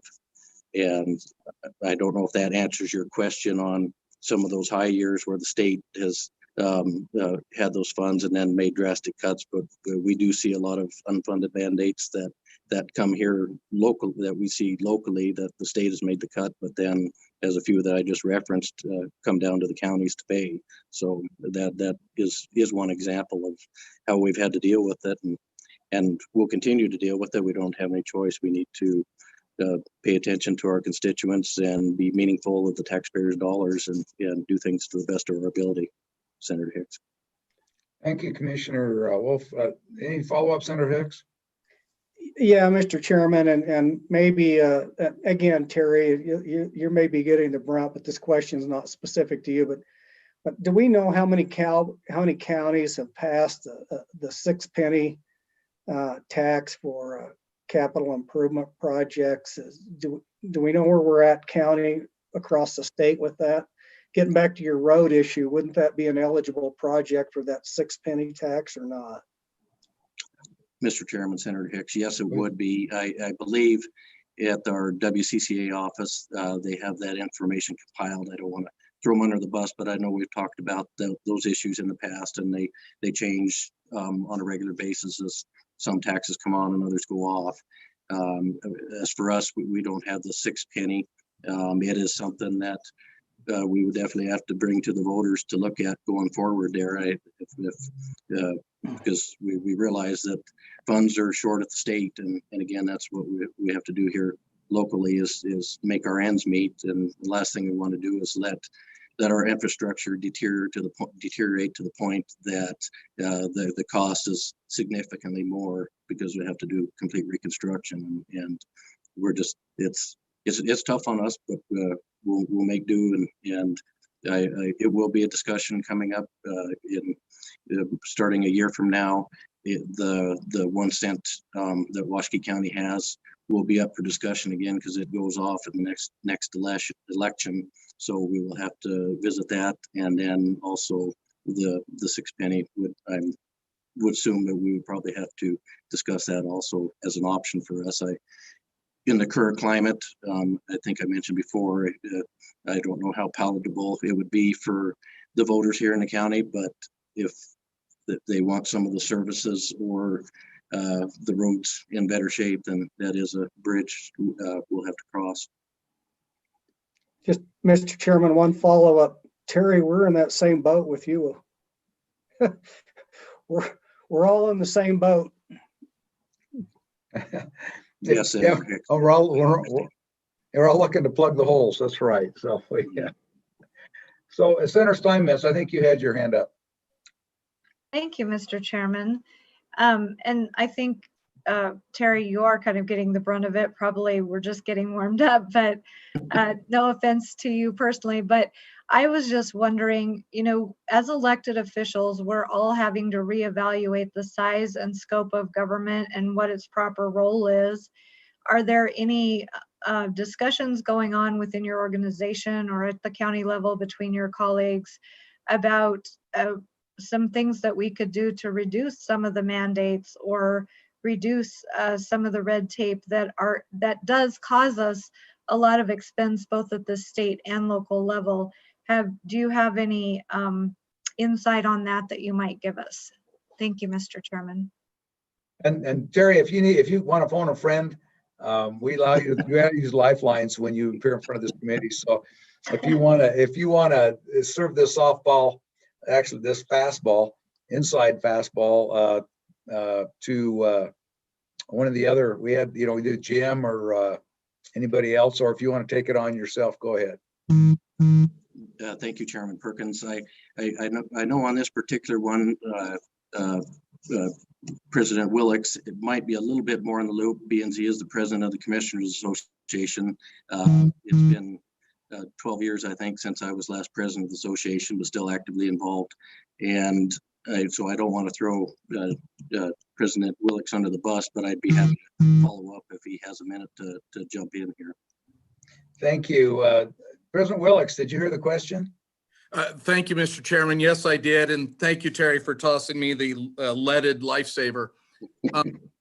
So some great questions from the senators there. And I'll try to address several of them if it's all right, Mr. Chairman. There were a couple of different questions there.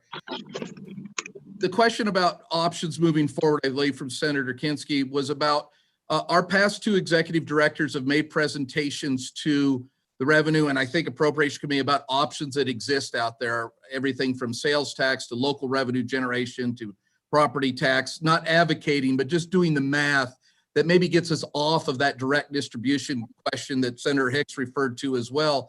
How can we do that? What are options that eliminate this discussion that we have on a regular basis? So we do have that available, and at any time the chairman would like to see that again, we can present that. I know the committee makeups have changed, so not everybody has seen the same thing, but we do have the math of what options are out there. And so that discussion has been out there for a while on how we may be able to, be part of the solution moving forward. And I failed to mention that earlier, so I appreciate the opportunity. We do want to be part of the solution. We are a subset of you, and we recognize that. One of the things I think Senator Hicks made a point, we're in this together, and I guess the point I would make is as your sales tax goes down, our sales tax goes down in a direct proportion to it, as does assessed valuation. And so we are shifting together, but the decision was made because we are an extension of the state and provide state services at the local level. That is a reason for direct distribution and for us to provide the services of the state at the county level. So that would be part of my counter to you, Senator Hicks, of why this is happening. But we recognize that this is an issue, and I'm not trying to undersell it, but we believe we have been part of that hit and part of that finding solutions for that problem. And then to Senator Steinmetz, in talking to our colleagues, almost everybody has instituted some kind of hiring freeze and either chose not to hire people or rearranging stuff. I think Terry alluded to that in the county, but I know we have and others have not filled positions or only filled those critical positions. We constantly talk about the role of government, but here's the question that you guys know just as well as anybody. Please cut their program, not my program, and you're hearing it from us today and you hear it from everybody. I fully recognize that. Everybody comes in and tells you to cut somebody else's wasteful spending, but ours is the most critical component of life, liberty, and the pursuit of happiness. And so I recognize that dichotomy, but we would be remiss if we didn't come to you and as an extension of the state to provide those state services. That would be our argument of why this is important. So I hit a lot of things there, Mr. Chairman. Thank you for bringing me back in. If there's other questions, I'll stick around. I'm glad to as appropriate, but thank you. Thank you, Mr. President. Any other questions? Senator Rue, did you get your question answered? Or do you have another one? Well, just a question for Commissioner Wolf. We're talking a lot about other ways for you to raise money. If you added a sixth penny on in your county, Washakie County, do you know how much money that would raise per year? Boy, thank you for the question. Doggone it, I should have had that written down. I will get that to you. I just don't have it off the top of my head, and I don't want to give you a wrong number to work with, but I will get you in the committee that number. Mr. Chairman, I was just looking in the data book here, 10 sleep share, the fourth penny comes to a grand total of $46,000. And so my point was, I know in a lot of these smaller counties, yes, they can tax themselves, and yeah, the voters may like it or not like it, but the generation on that, what it generates is sometimes can be pretty tough, to do a project like a $450,000 road project or 900,000. Don't take that second bid. So I know it's tough. That makes it tough to raise money, but thanks. Yeah. Okay, thank you. Other questions? All right, thank you very much. We appreciate that. Karen, is that everybody, or is there anybody else that was there to speak on, or make comment or public comment on this bill? Mr. Chairman, Senator Kinsley. I'd like to add to my request to Mr. Willicks, and I presume Mr. McLaren is still listening as well. And this data may be available in large part through the data book, but I'd like to get for each county and for each city and town. I think you'll find online an attachment to the bill that shows the government distribution and the impact of the cut. But what I'm missing is for each city, their general fund budget, the budgets of their enterprise accounts, dollars, and the amount of their direct distribution. Do they assess the fifth penny? Do they assess the sixth penny? And do they assess all 4 mills that at least that the municipalities can? I don't know how many mills a county can assess. How many mills can a county assess? Yeah, President Willicks. Mr. Chairman, thank you. Senator Kinski, counties are limited to 12 mills, and I think all but one county is assessing the full 12 right now, and they may have gone back up to the 12. And I don't know of a county that regularly stays below that. Senator Kinski, if I could ask for a clarification, and partly for my colleagues in WHAM, I'm not sure what the enterprise account balance has to do with this topic, because those are standalones off to the side and must generate their own revenue. So what are you looking for there? So a couple counties have similar ones, but mostly that happens municipalities. Those are self-generating, self-funded funds. So I'm looking for what detail you want there. Well, Mr. Chairman, if I may, I always thought they were standalone, but then I came to understand that there was at least one large municipality that was able to draw directly from one of its enterprise accounts into the general fund. And it's also my understanding that it's permissible to draw out of the enterprise account some portion of G&A and overhead that the city operates. And so, if it's too much of a burden for the cities and towns to produce that, or if they're not sure why, I'm not exactly sure why I want to see it. I'd like to have some idea of the magnitude of the budgets that they're dealing with. And I think there are cities and towns that draw 5 or 10% out of those utility funds to offset their general fund expense in support of the enterprise accounts. That's not information I was going to ask for, but if they don't want to supply it, that's fine. Just give me the general fund. And Mr. Chairman, where I was going is I haven't heard any percentages out of the counties, or if I do, I don't recall, but the mayor that was on said 26% of their budget is direct distribution. We're talking about a 10% cut to 26%. And, that seems like that should be something that could be surmounted in a budget. And so I kind of want to get an idea of the percentage of the direct distribution relative to the size of the budget, particularly the larger, wealthier counties, particularly the larger, wealthier cities and towns. Thank you, Mr. Chairman. President Willicks. Mr. Chairman, thank you. One note that I think most of the distribution formula uses what we refer to as the Madden formula. So you will see a shift towards those counties that need it more, which has been a position that WCC has supported in the past. Again, the enterprise won't matter a lot for us, Senator McKinsky, but I ask that for the favor of our way. We'll do our best. I know Kelly Little is taking notes at headquarters, and we'll do our best to generate all the data that was asked for in this meeting as quickly as we can. Thank you. Follow up, Mr. Chairman. Sure, go ahead, Senator. And so thank you, Mr. Willicks. I'm familiar with the Madden formula, and I worked with Representative Madden originally. Not that I could match his expertise, but I've tried in subsequent sessions to carry that a little bit further because there are some it tilts it a little bit, but there are still some large, well-to-do cities, towns, and counties that receive a substantial amount of funding. And there's some hard cases that still aren't getting enough. And so I'll get pleas from small towns in my area saying, please support that 105 million. Well, they're getting $57,000 of it. And I tell them the price to get your $57,000 is I've got to support millions and millions of dollars for large and wealthy communities. So I may yet again on the floor try once more to say, we're just going to cut that 8 off at some point in that Madden formula. Instead of making it 100 million or 90 million, make it 20 million, but get a larger percentage of aid to the most desperately poor of the counties, cities, and towns, and the smallest. And I got nowhere with that last time. And if I run it, I expect to get nowhere with it again. But it still irks me that the price of helping the poorest is we shovel a lot of money at those who really don't need it, in my estimation. Thank you, Senator Hicks. Yeah, Mr. Chairman, Jim, and for you guys, one of the things that I'd like to add to Senator Kiskey's list, if you can get it for us, and it'd be same for the municipalities, is how much you have in reserves.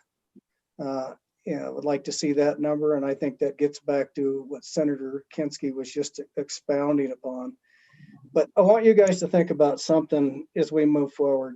You know, our distributions for cities, towns, and counties used to come out of the general fund, and for the last 2 years, that's now coming out of our savings account, and it's unsustainable. And if you look at the drawdown, particularly the impacts of K through 12 education has on that, in 3 years, gentlemen, if we don't change the trajectory, if we adopt this budget on the general fund side, we have a balanced budget. But the 2 biggest draws on our savings account is now cities, towns, and counties, which is small relative to the impact that K through 12 education is going to have on the state's budget. In 3 years, if we don't change the trajectory on that savings account or have some giant uptick in economic development, which with the current administration is highly unlikely in the state of Wyoming, referencing our federal administration, guys, there's zero distributions for cities, towns, and counties because there is no savings. So you're living on our savings account right now. K through 12 is living on our savings account right now.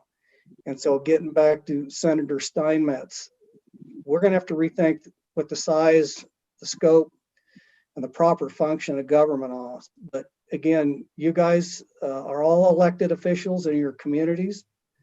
The magnitude of what we're dealing with is unprecedented. And so you know the trajectory right now. We can do 5 million now, less 5 million more. But I'm just telling you, 3 to 4 years out, if we don't do something different, you're living on savings, and that savings goes away and there's zero. So I would implore you to go back and have these discussions with your colleagues and help share that burden and that responsibility as elected officials. But again, you guys got a tough job. We're all on the same boat. But you need to know what's coming down the track, and in 4 years, it's zero local distributions, and you know why. It's all coming out of savings, guys, and right now, the big draw is K through 12. So you're in direct competition with whatever happens in that arena. So anyway, thank you again for your service and your time today. It'll be interesting, gentlemen. Thank you, Mr. Chairman. Thank you, Senator Hicks. Thank you, Jim. Thank you. Karen, I don't see anybody else. Is anybody else out there waiting to speak on this bill? Terry's got his hand up. Hey, Terry, did you have something else you wanted to say? Yes, thank you, Mr. Chairman. Just to address a couple comments from Senator Hicks and Senator Kinsky. I believe Senator Hicks, you questioned what reserves, and I can tell you for Washakie County, our reserves are 2.3 million, of which is to cover the any issues at the courthouse, major catastrophe on a washout of a road, our jail, or things like that. So as we all know, that sounds like a lot of money, but it can be gone just like that.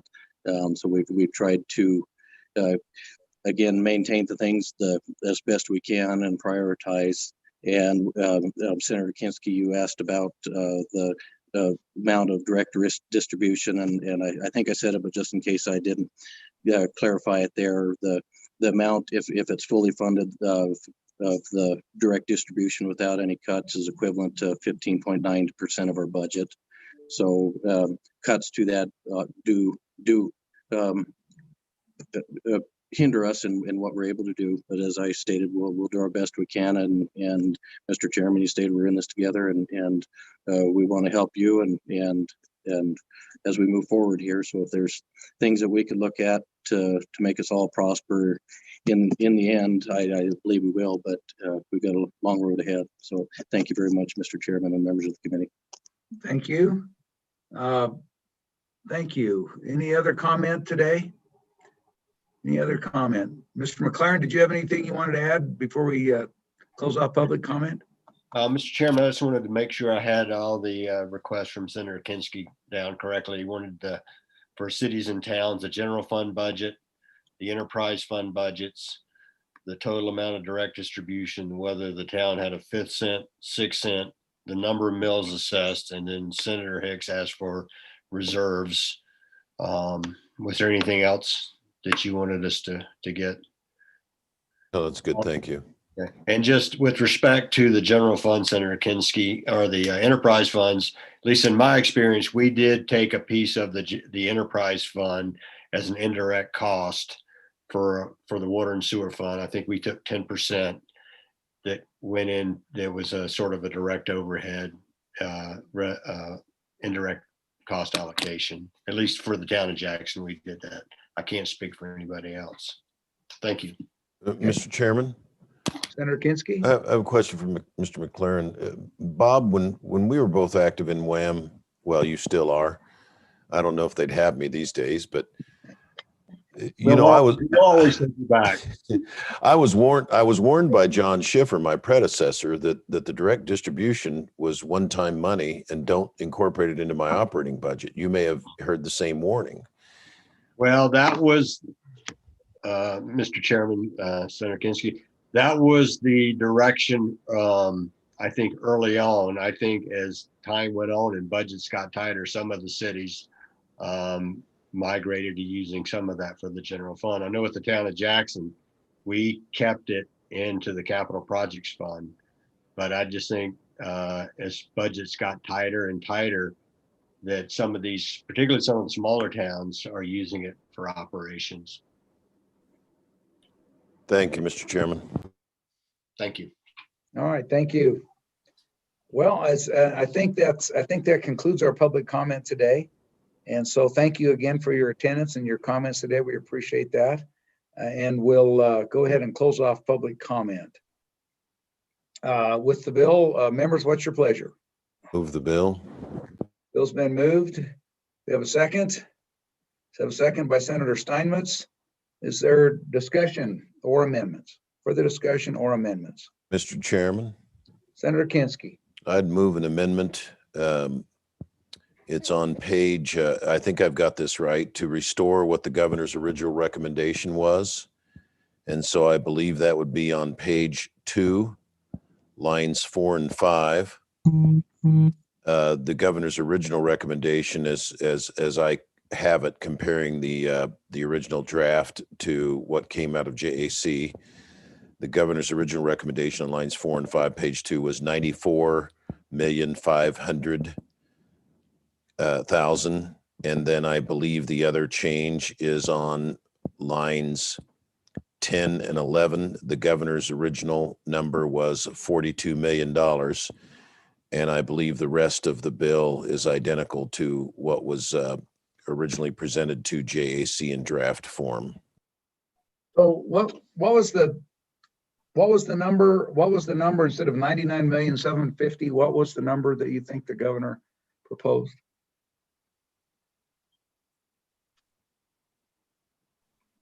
Mr. Chairman, So, Mr. Vice President?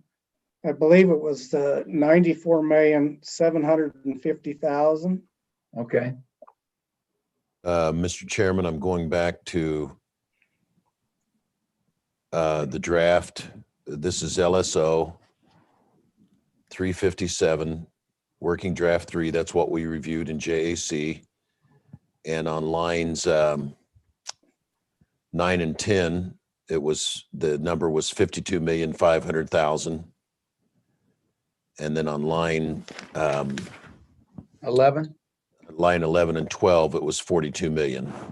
And I believe that original draft conformed with the governor's budget recommendation. Okay. All right, so that's your amendment, Senator Kinski? Correct. That's my motion. Okay, and is there a second on that motion? We have a second from Senator Hicks. And so Karen, have you got that down? Have you understand that and have those? Yes, sir, I do have that information.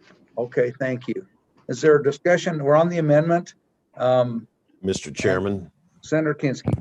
now that I've got a second, and I appreciate the second, I'd just like to explain. First of all, I am a local government guy. I started out in local government, as I believe you did as well, Mr. Chairman, as did Senator Guru. And I appreciate what does happen at the local level. I think it's been clear for years that this money is one-time money and it's going to go away someday, and someday's here. And it was just pointed out by Senator Hicks, this is not just coming out of the general fund anymore, it's coming out of our savings account. And so I was shocked that the 105 was put in the last time. I have been expecting this full amount to go away for some time because we've seen what's coming, and it's bad. And it just got worse with the last presidential election. And so to say 10% when the governor, he bit the bullet and said 10%, he bit the bullet, and we've agreed with him on joint appropriations. We've had cuts of that magnitude, if not more, on programs for the poor, for the disabled, for seniors, community colleges, the University of Wyoming. Every government employee is taking a hit to their health insurance. And the only thing that got put back, to my knowledge, of any consequence, was books for the blind. And that was not a big number. Medicaid providers have all taken serious cuts. So this is not something that I want to do. This is something that I think we have to do. And I think all the local governments need to get on a path to, this is a glide path of the 105 goes to whatever it goes to, 94. And if there's anything there, the biennium after that, I'd just be shocked, but maybe it goes to 80 or 70, but it go away, it's going to. And it has to be replaced by something else. And Mr. Chairman, I recall when Senator Bebout was in the Senate and he presented, I know it was to the cities and towns. I don't know if the counties it was presented to them, but it was a bill that would say, we'll increase your percentage of the sales tax and we'll take the direct distribution away. So it went from 105 million to 80 million. And I said, think about this very carefully, because that direct distribution is going to go away. You may want to take a smaller bit of a sure thing. And I think the votes were there. The votes would not be there for that deal today. And there's just been many missed opportunities, including on revenue, when there were the votes there to give towns, counties, and cities greater taxing authority, opposed by towns, counties, and cities. So here we are on the precipice, and I'm hoping, I hear the counties and I hear the cities and towns, we want to be part of the solution. I hope you can bring those to the table. There's very little appetite for any kind of tax increase in the Senate. I think it's safe to say any tax increase is DOA. If there is a chance, it will be with the localities saying, give us the right to go to our voters and make the case that we need more revenue. If there were a chance for any kind of, quote, tax hike coming out of the Senate, I think that would be the one. And so I support the governor. I think the governor did the right thing. He made a lot of hard decisions, and I want to back a Republican governor on doing what it's going to take to get our fiscal ship in order just for the next year or two. Did I mix too many metaphors? Fiscal ship in order. Yeah, I guess No, it was SHIP. So yes, I understand that. So yeah. So anyway, Thank you, Senator, Mr. Vice President, Senator Hisk. Yeah, Mr. Chairman and gentlemen, and I've alluded to it over and over again, we're in this together. We're living on savings. I would concur with Senator Kinski. You know, what we're trying to do is get on a glide path right now.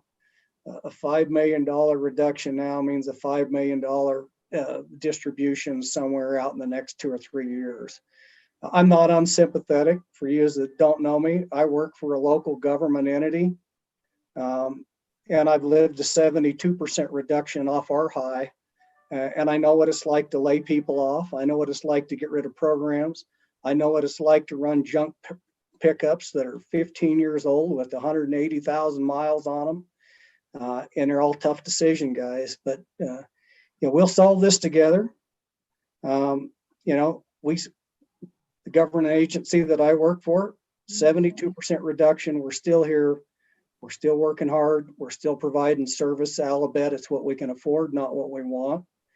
And you guys are going to be part of this solution. You know, but it's awful hard for me to run in and vote for a tax increase, especially in light of if the counties are not assessing their full tax load that they could already. And so I do think the other part of the equation that's going forward is a discussion that we need to have with you guys and with our municipalities is in lieu of this, what do we do? You know, and it's not just this program. We have fuel tax distributions, we have MRGs, we've got water development, we've got SRF funds.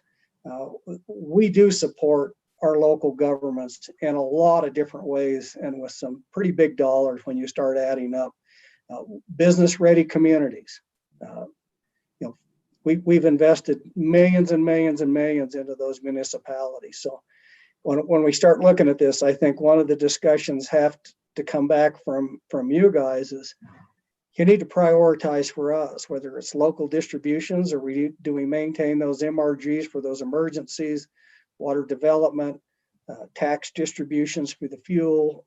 There's a whole range of programs that we facilitate for participation by those local governments. And I think going forward, it'll be part of the discussion.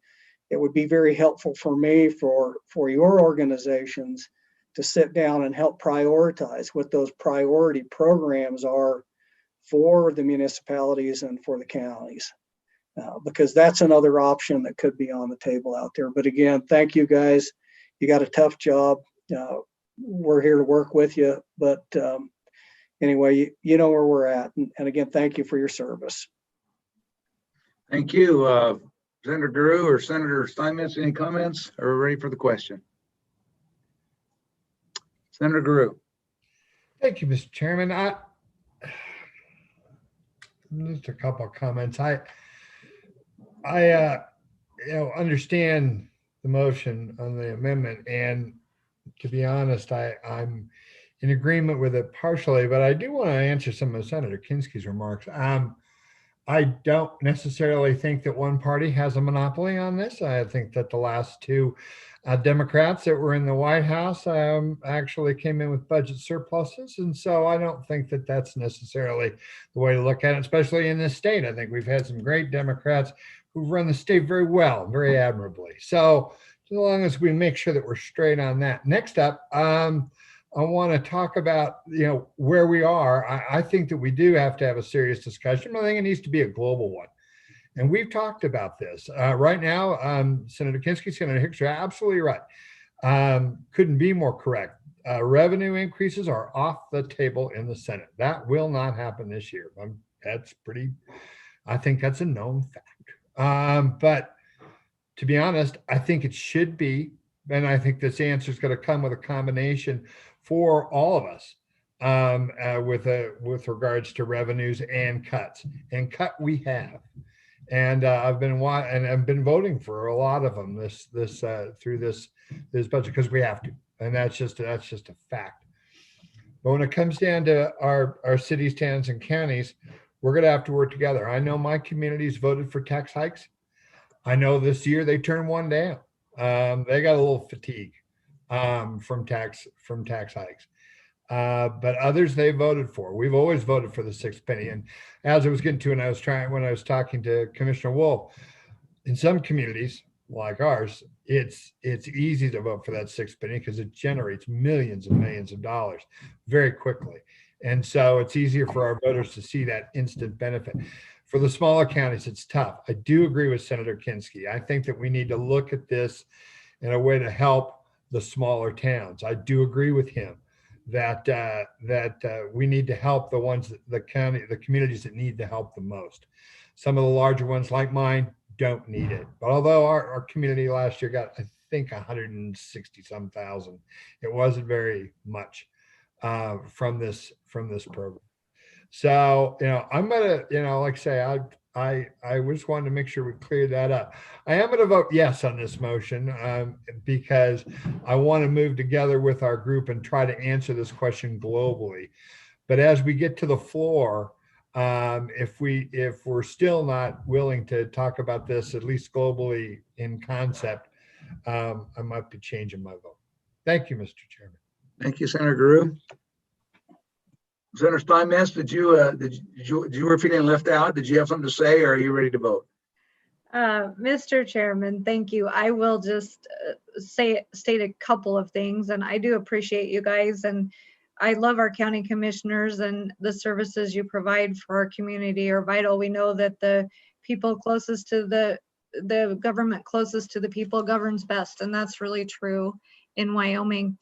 But I would say that I do think we really have to look at what are some of the unfunded mandates that maybe we could eliminate some regulation. Are there things that we could do better as far as that interacting as a state and locals together? I have a pretty close relationship with some of my county officials, and we've been talking about some of these things a lot. And I know in some of our counties, the new election equipment that we purchased for them has raised the subscription rate. And so that's going to be something we'll have to look at as well. But I think there might be some opportunities there. So as you go home and contemplate this broad subject we've been talking about today and all the ways we could work together, I hope you would include that as well. Thank you, Mr. Chairman. Thank you. So anyway, are we ready for the vote on ready for the question on the motion? We all understand the motion? Senator Hicks, did you have something before we voted? Mr. Chairman, I was just waiting for you to opine. Okay, no, I don't have anything to add that hasn't already been said. So with that, all those in favor, please raise your hand. In favor of the motion? Motion, I see 4, so the motion is carried unanimously. And with that, we're back on the bill. Any further motion or further discussion? Are you ready for the question on the bill? Question. Let's go ahead and take the roll call on Senate File 60. What is it? 64. Yes, sir. Senate File 64 as amended. Senator Guru. Aye. Senator Hicks. Aye. Senator Kinski. Aye. Senator Steinmetz. Aye. Chairman Perkins. Aye. 5 ayes. All right. And so Senator Kinski, thank you for volunteering to floor manage this. All right, we've got one other bill draft that we're going to discuss, but why don't we've been at this since 1:30. Why don't we take I've got 3:39. Why don't we take a 6-minute break, come back at 3:45, and we'll finish this up. All right.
Hey, how we doing? Hey, I don't have a copy of this bill that, do the rest of you have copies of the bill that, can you hear me? Yes. I don't Yeah. know. So Karen, Karen Hicks. Karen sent that out yesterday in an email. Let me see if I can pull that up. But it was, I believe, yesterday, and it was, I'll give you the, if I can, I'll find the time and the date.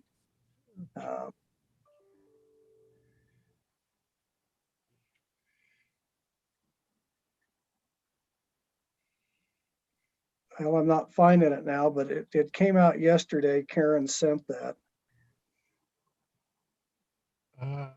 LSO one. Strategic investments and project account repeal. Yep, that one. Yep, that's it. Yeah, it was yesterday afternoon. Let me look at the time. I have one at 10:56 a.m. Monday, January 18th. You must have a different afternoon than I do if it's 10:56 a.m. But Well, Mr. Chairman, I just Start resent early. it I to found it. I just found it. Thank you. Start early. I thought afternoon was afternoon. I didn't think about it being before noon. Start at 4 in the, well, you start at 4 in the morning. 10:56 is the shank of the day. Yeah. Speaking of, yeah. How come we're waiting to 7 to start on Friday? I think we probably need to start about 6. To get through it, yes. Yeah. All right, so I've got it. So, oh, boy, I didn't like that.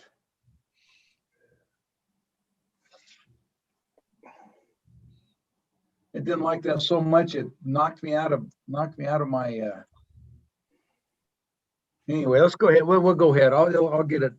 I gotta get my Outlook back up to pull up that email. When I tried to open up that bill, the whole thing blew up. So, anyway, let's go ahead. Senator Hicks, I think you wanted this draft. Why don't you go ahead and take us through it? Yeah, so Mr. Chairman, what the bill does is it goes in and repeals the strategic investment project account with an acronym of SIPA, more commonly known. It also, there is 3 sub-accounts within the SIPA account, which include the legislative deficit control account, which has never had any money in it. It gets rid of the prison savings account, and then the major school maintenance account. So and all those funds, and its effective date of what's that?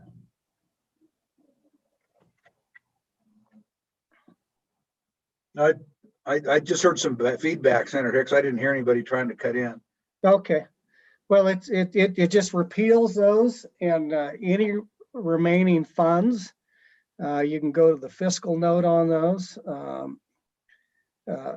It goes into effect July 1st of 2022. Any remaining funds in that account at that time would revert back to the general fund. So it leaves it alone for the biennium, and then it repeals all that, and we're just back to a general fund. We don't have this separate SIPA account. Yeah, and so for the committee and for those that are listening, these SIPA account is a flow through. General funds flow through to fill up the SIPA account. So all we are doing is backing it up and putting it into the general fund, so it won't flow into, but it's still available for appropriation for any of these purposes or any other that the legislature. The rationale behind it, Mr. Chairman, is this account was set up in times when we had larger budgets and budget surpluses, but in recent years it has not been used for what the original intent or the purposes of setting up the SIPA account were for. It has become kind of just a separate subdivision of a general fund, but then we've carved off all these other special purposes, prisons accounts, school major maintenance accounts. The other thing that it does is this significantly increases the complexity and the confusion in our budgeting process. to the point where some people have insinuated that it obfuscates how we spend money and transparency in the budgeting. I don't necessarily agree with that, but I do agree 100% that the complexity and the confusion associated with our budgeting process would leave some people to believe that, in fact. I do believe there was also, and maybe Senator Kinski can talk to this, one of the financial rating institutions looked at our budget and said they don't know whether we're financially stable or not because it's too difficult to track and follow. But this would help, I believe, add more transparency into how we are appropriating and budgeting and spending money. With that, Mr. Chairman, I would stand for any questions. Okay, thank you, Senator Hicks. Questions for Senator Hicks? Senator Hicks, just as a clarification, all the accounts like the penitentiary account, those were all subsets within SIPA, right? They weren't separate accounts. They were just separate designations within SIPA. Is that correct? Correct. So all the money flows into SIPA, and then from SIPA, then we've parsed out these three other accounts. One of them's never had any money, but the prisons and the school major maintenance account now have a percentage that flows into those accounts automatically. So what would be if we wanted to save? So let's go back to the prison for a second. So if we were saving for a new prison, what would be, how would we do that over multiple biennia if we were going to do that? So, Mr. Chairman, it would be real easy just to capture the existing balance in that and then just create another account that doesn't have to flow through that whole model and then into SIPA, and then in there you do a direct appropriations right into that account. And so we just have that account somewhere, right? It's in the treasurer's office, the auditor's office, whatever it is, and we just designate that and appropriate to it when we do. Is that? That's correct. You wouldn't have to go through the whole flow through process to get there to SIPA, and then it flows. You just do a direct appropriations on your regular budget bill into that account. Okay. All right. Thank you. Other questions for Senator Hicks? And on the bill, we can, we'll ask Senator Hicks personal questions later, but any other questions on the bill? Mr. Chairman, I've got a schematic that may help illustrate it. I don't know whether that'll make it better or easier. I can screen share. Let me just send it to Karen. Maybe she can screen share. I think Karen can let you screen share. Right, Karen? I am going to work that out. This is a new platform. I'm not 100% certain. Okay, go ahead and send it to Karen and she'll screen share. And then we'll work on becoming more technically competent as we go along. Did you say incompetent? Yeah. That's what I resemble that remark, Mr. Chairman. Yeah. I think we need to take a vote on that. I don't know if I want to become more technically. Work on becoming more technically incompetent. Yeah. Now, see, the funny thing is Clarissa's picture looks like she's already laughing that we just made that joke. So anyway, yeah.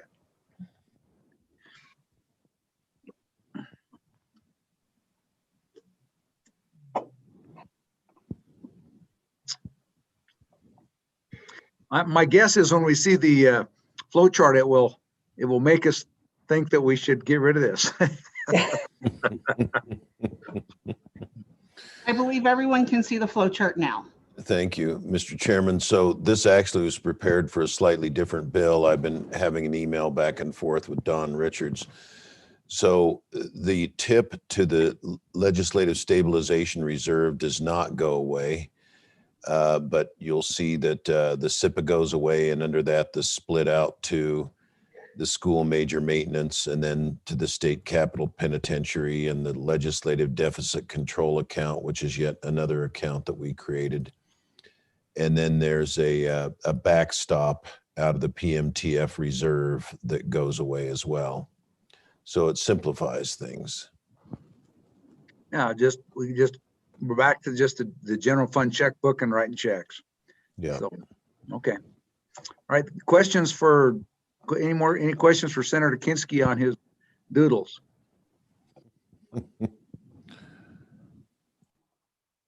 So thank you. Is there any public comment out there on this, Karen? No, sir, there is not. Okay. So, any further, what's your pleasure on the bill, folks? Move the bill. Second. Got a motion by Senator Hicks and a second by Senator Kinski. Further discussion or any amendments? Okay, there being none, are we ready for the question then? Okay, let's go ahead and call the roll on this one. And before we do that, is this gonna be a, I think we always want to be circumspect on whether something's a Senate appropriations bill, but we certainly can sponsor bills individually. What Senator Kinski, Vice President Hicks, what's your preference with respect to whether this would be an individual bill and anybody who wants to sign on can, or there would be a Senate appropriations bill? Do you have a preference, Mr. Vice President? Mr. Chairman, I think this fits very well within the Senate Appropriations Committee. I mean, this is what we do, is oversee the budget. So it could go either way, but at this point in time, I think it's fine as a Senate Appropriations bill unless somebody has objections. Okay, thank you, Senator Kinski. It's your brainchild. Oh, actually, it's well. Let's see if it passes. Let's see if it passes first. You don't want credit. Yeah. I think it's myself and Senator Hicks and a couple of others, and the wisdom imparted by a pizza that ultimately is responsible. But I think it should be a Senate appropriations bill. I know there's a lot of sentiment within the Senate as a whole that they'd like to see these things simplified, and in so doing, create greater transparency. Okay, thank you. Senator Steinmetz. Thank you, Mr. Chairman. I too would like to sponsor it with the Senate appropriations. The one thing I would like to make sure is, because this bill wasn't noticed with the other bills in our committee materials, that we get that out onto the website as soon as we can so that people can review it. Okay. Good point.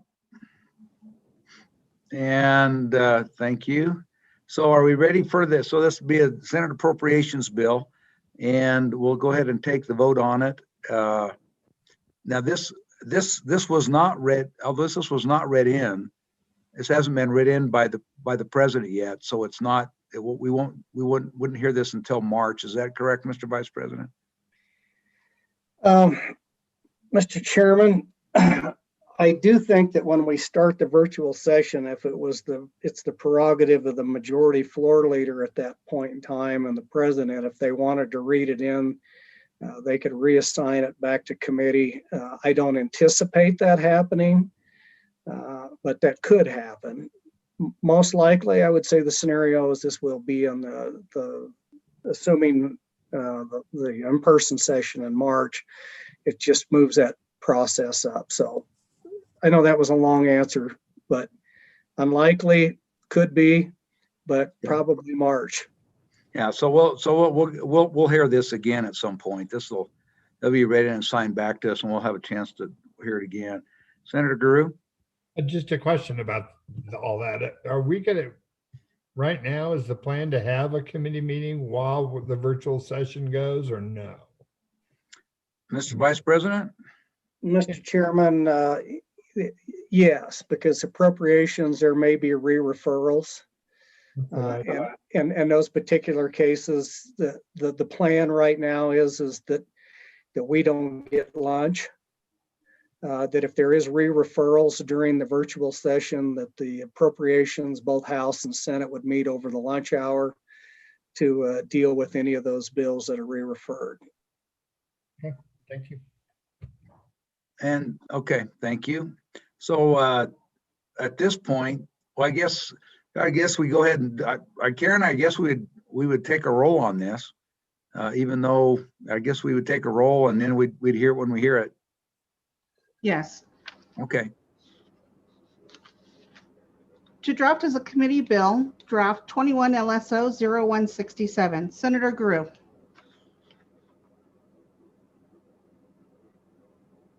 His mouth moved, but I didn't hear anything. Ooh, aye, sorry. Thank you. Thank you. Senator Hicks. Aye. Senator Kinski. Aye. Senator Steinmetz. Aye. Chairman Perkins. Aye. 5 ayes. Okay, we'll see that one again. Is there anything else that the committee would like to, I think that concludes our agenda for today. Is there anything else that any member would like to bring before the committee today? Mr. Chairman, you had discussed the prospect of a small breakout just to kind of debrief on some things that are not necessarily committee items. Did you still want to do that, or do you think we've done everything? After yesterday morning, I thought we have most of that out yesterday morning. I don't have anything else for today I agree. unless anybody else does. I do want to make this one comment. It's interesting, and this is for Karen's consumption as well. I miss you, Karen, because you really are a huge help when we're in that appropriations committee room. What I don't miss is that little dinky desk, because I have probably 10 times as much space here at home to get these bills and spread them out. The problem is I don't have you to clean up after me. and his wife won't. So, but we miss you, Karen, and stay safe there in Cheyenne. We look forward to being able to work with you again in person down in Cheyenne. And I got your email. I'll work on that and forward it on to staff attorneys. Great. Thank you. And thank you for the compliment. right. So, Karen, thank you. Clarissa, thank you. Members, thank you. Appreciate your time, and I guess we'll see you Friday morning at 7. Thanks so much. We'll stand adjourned.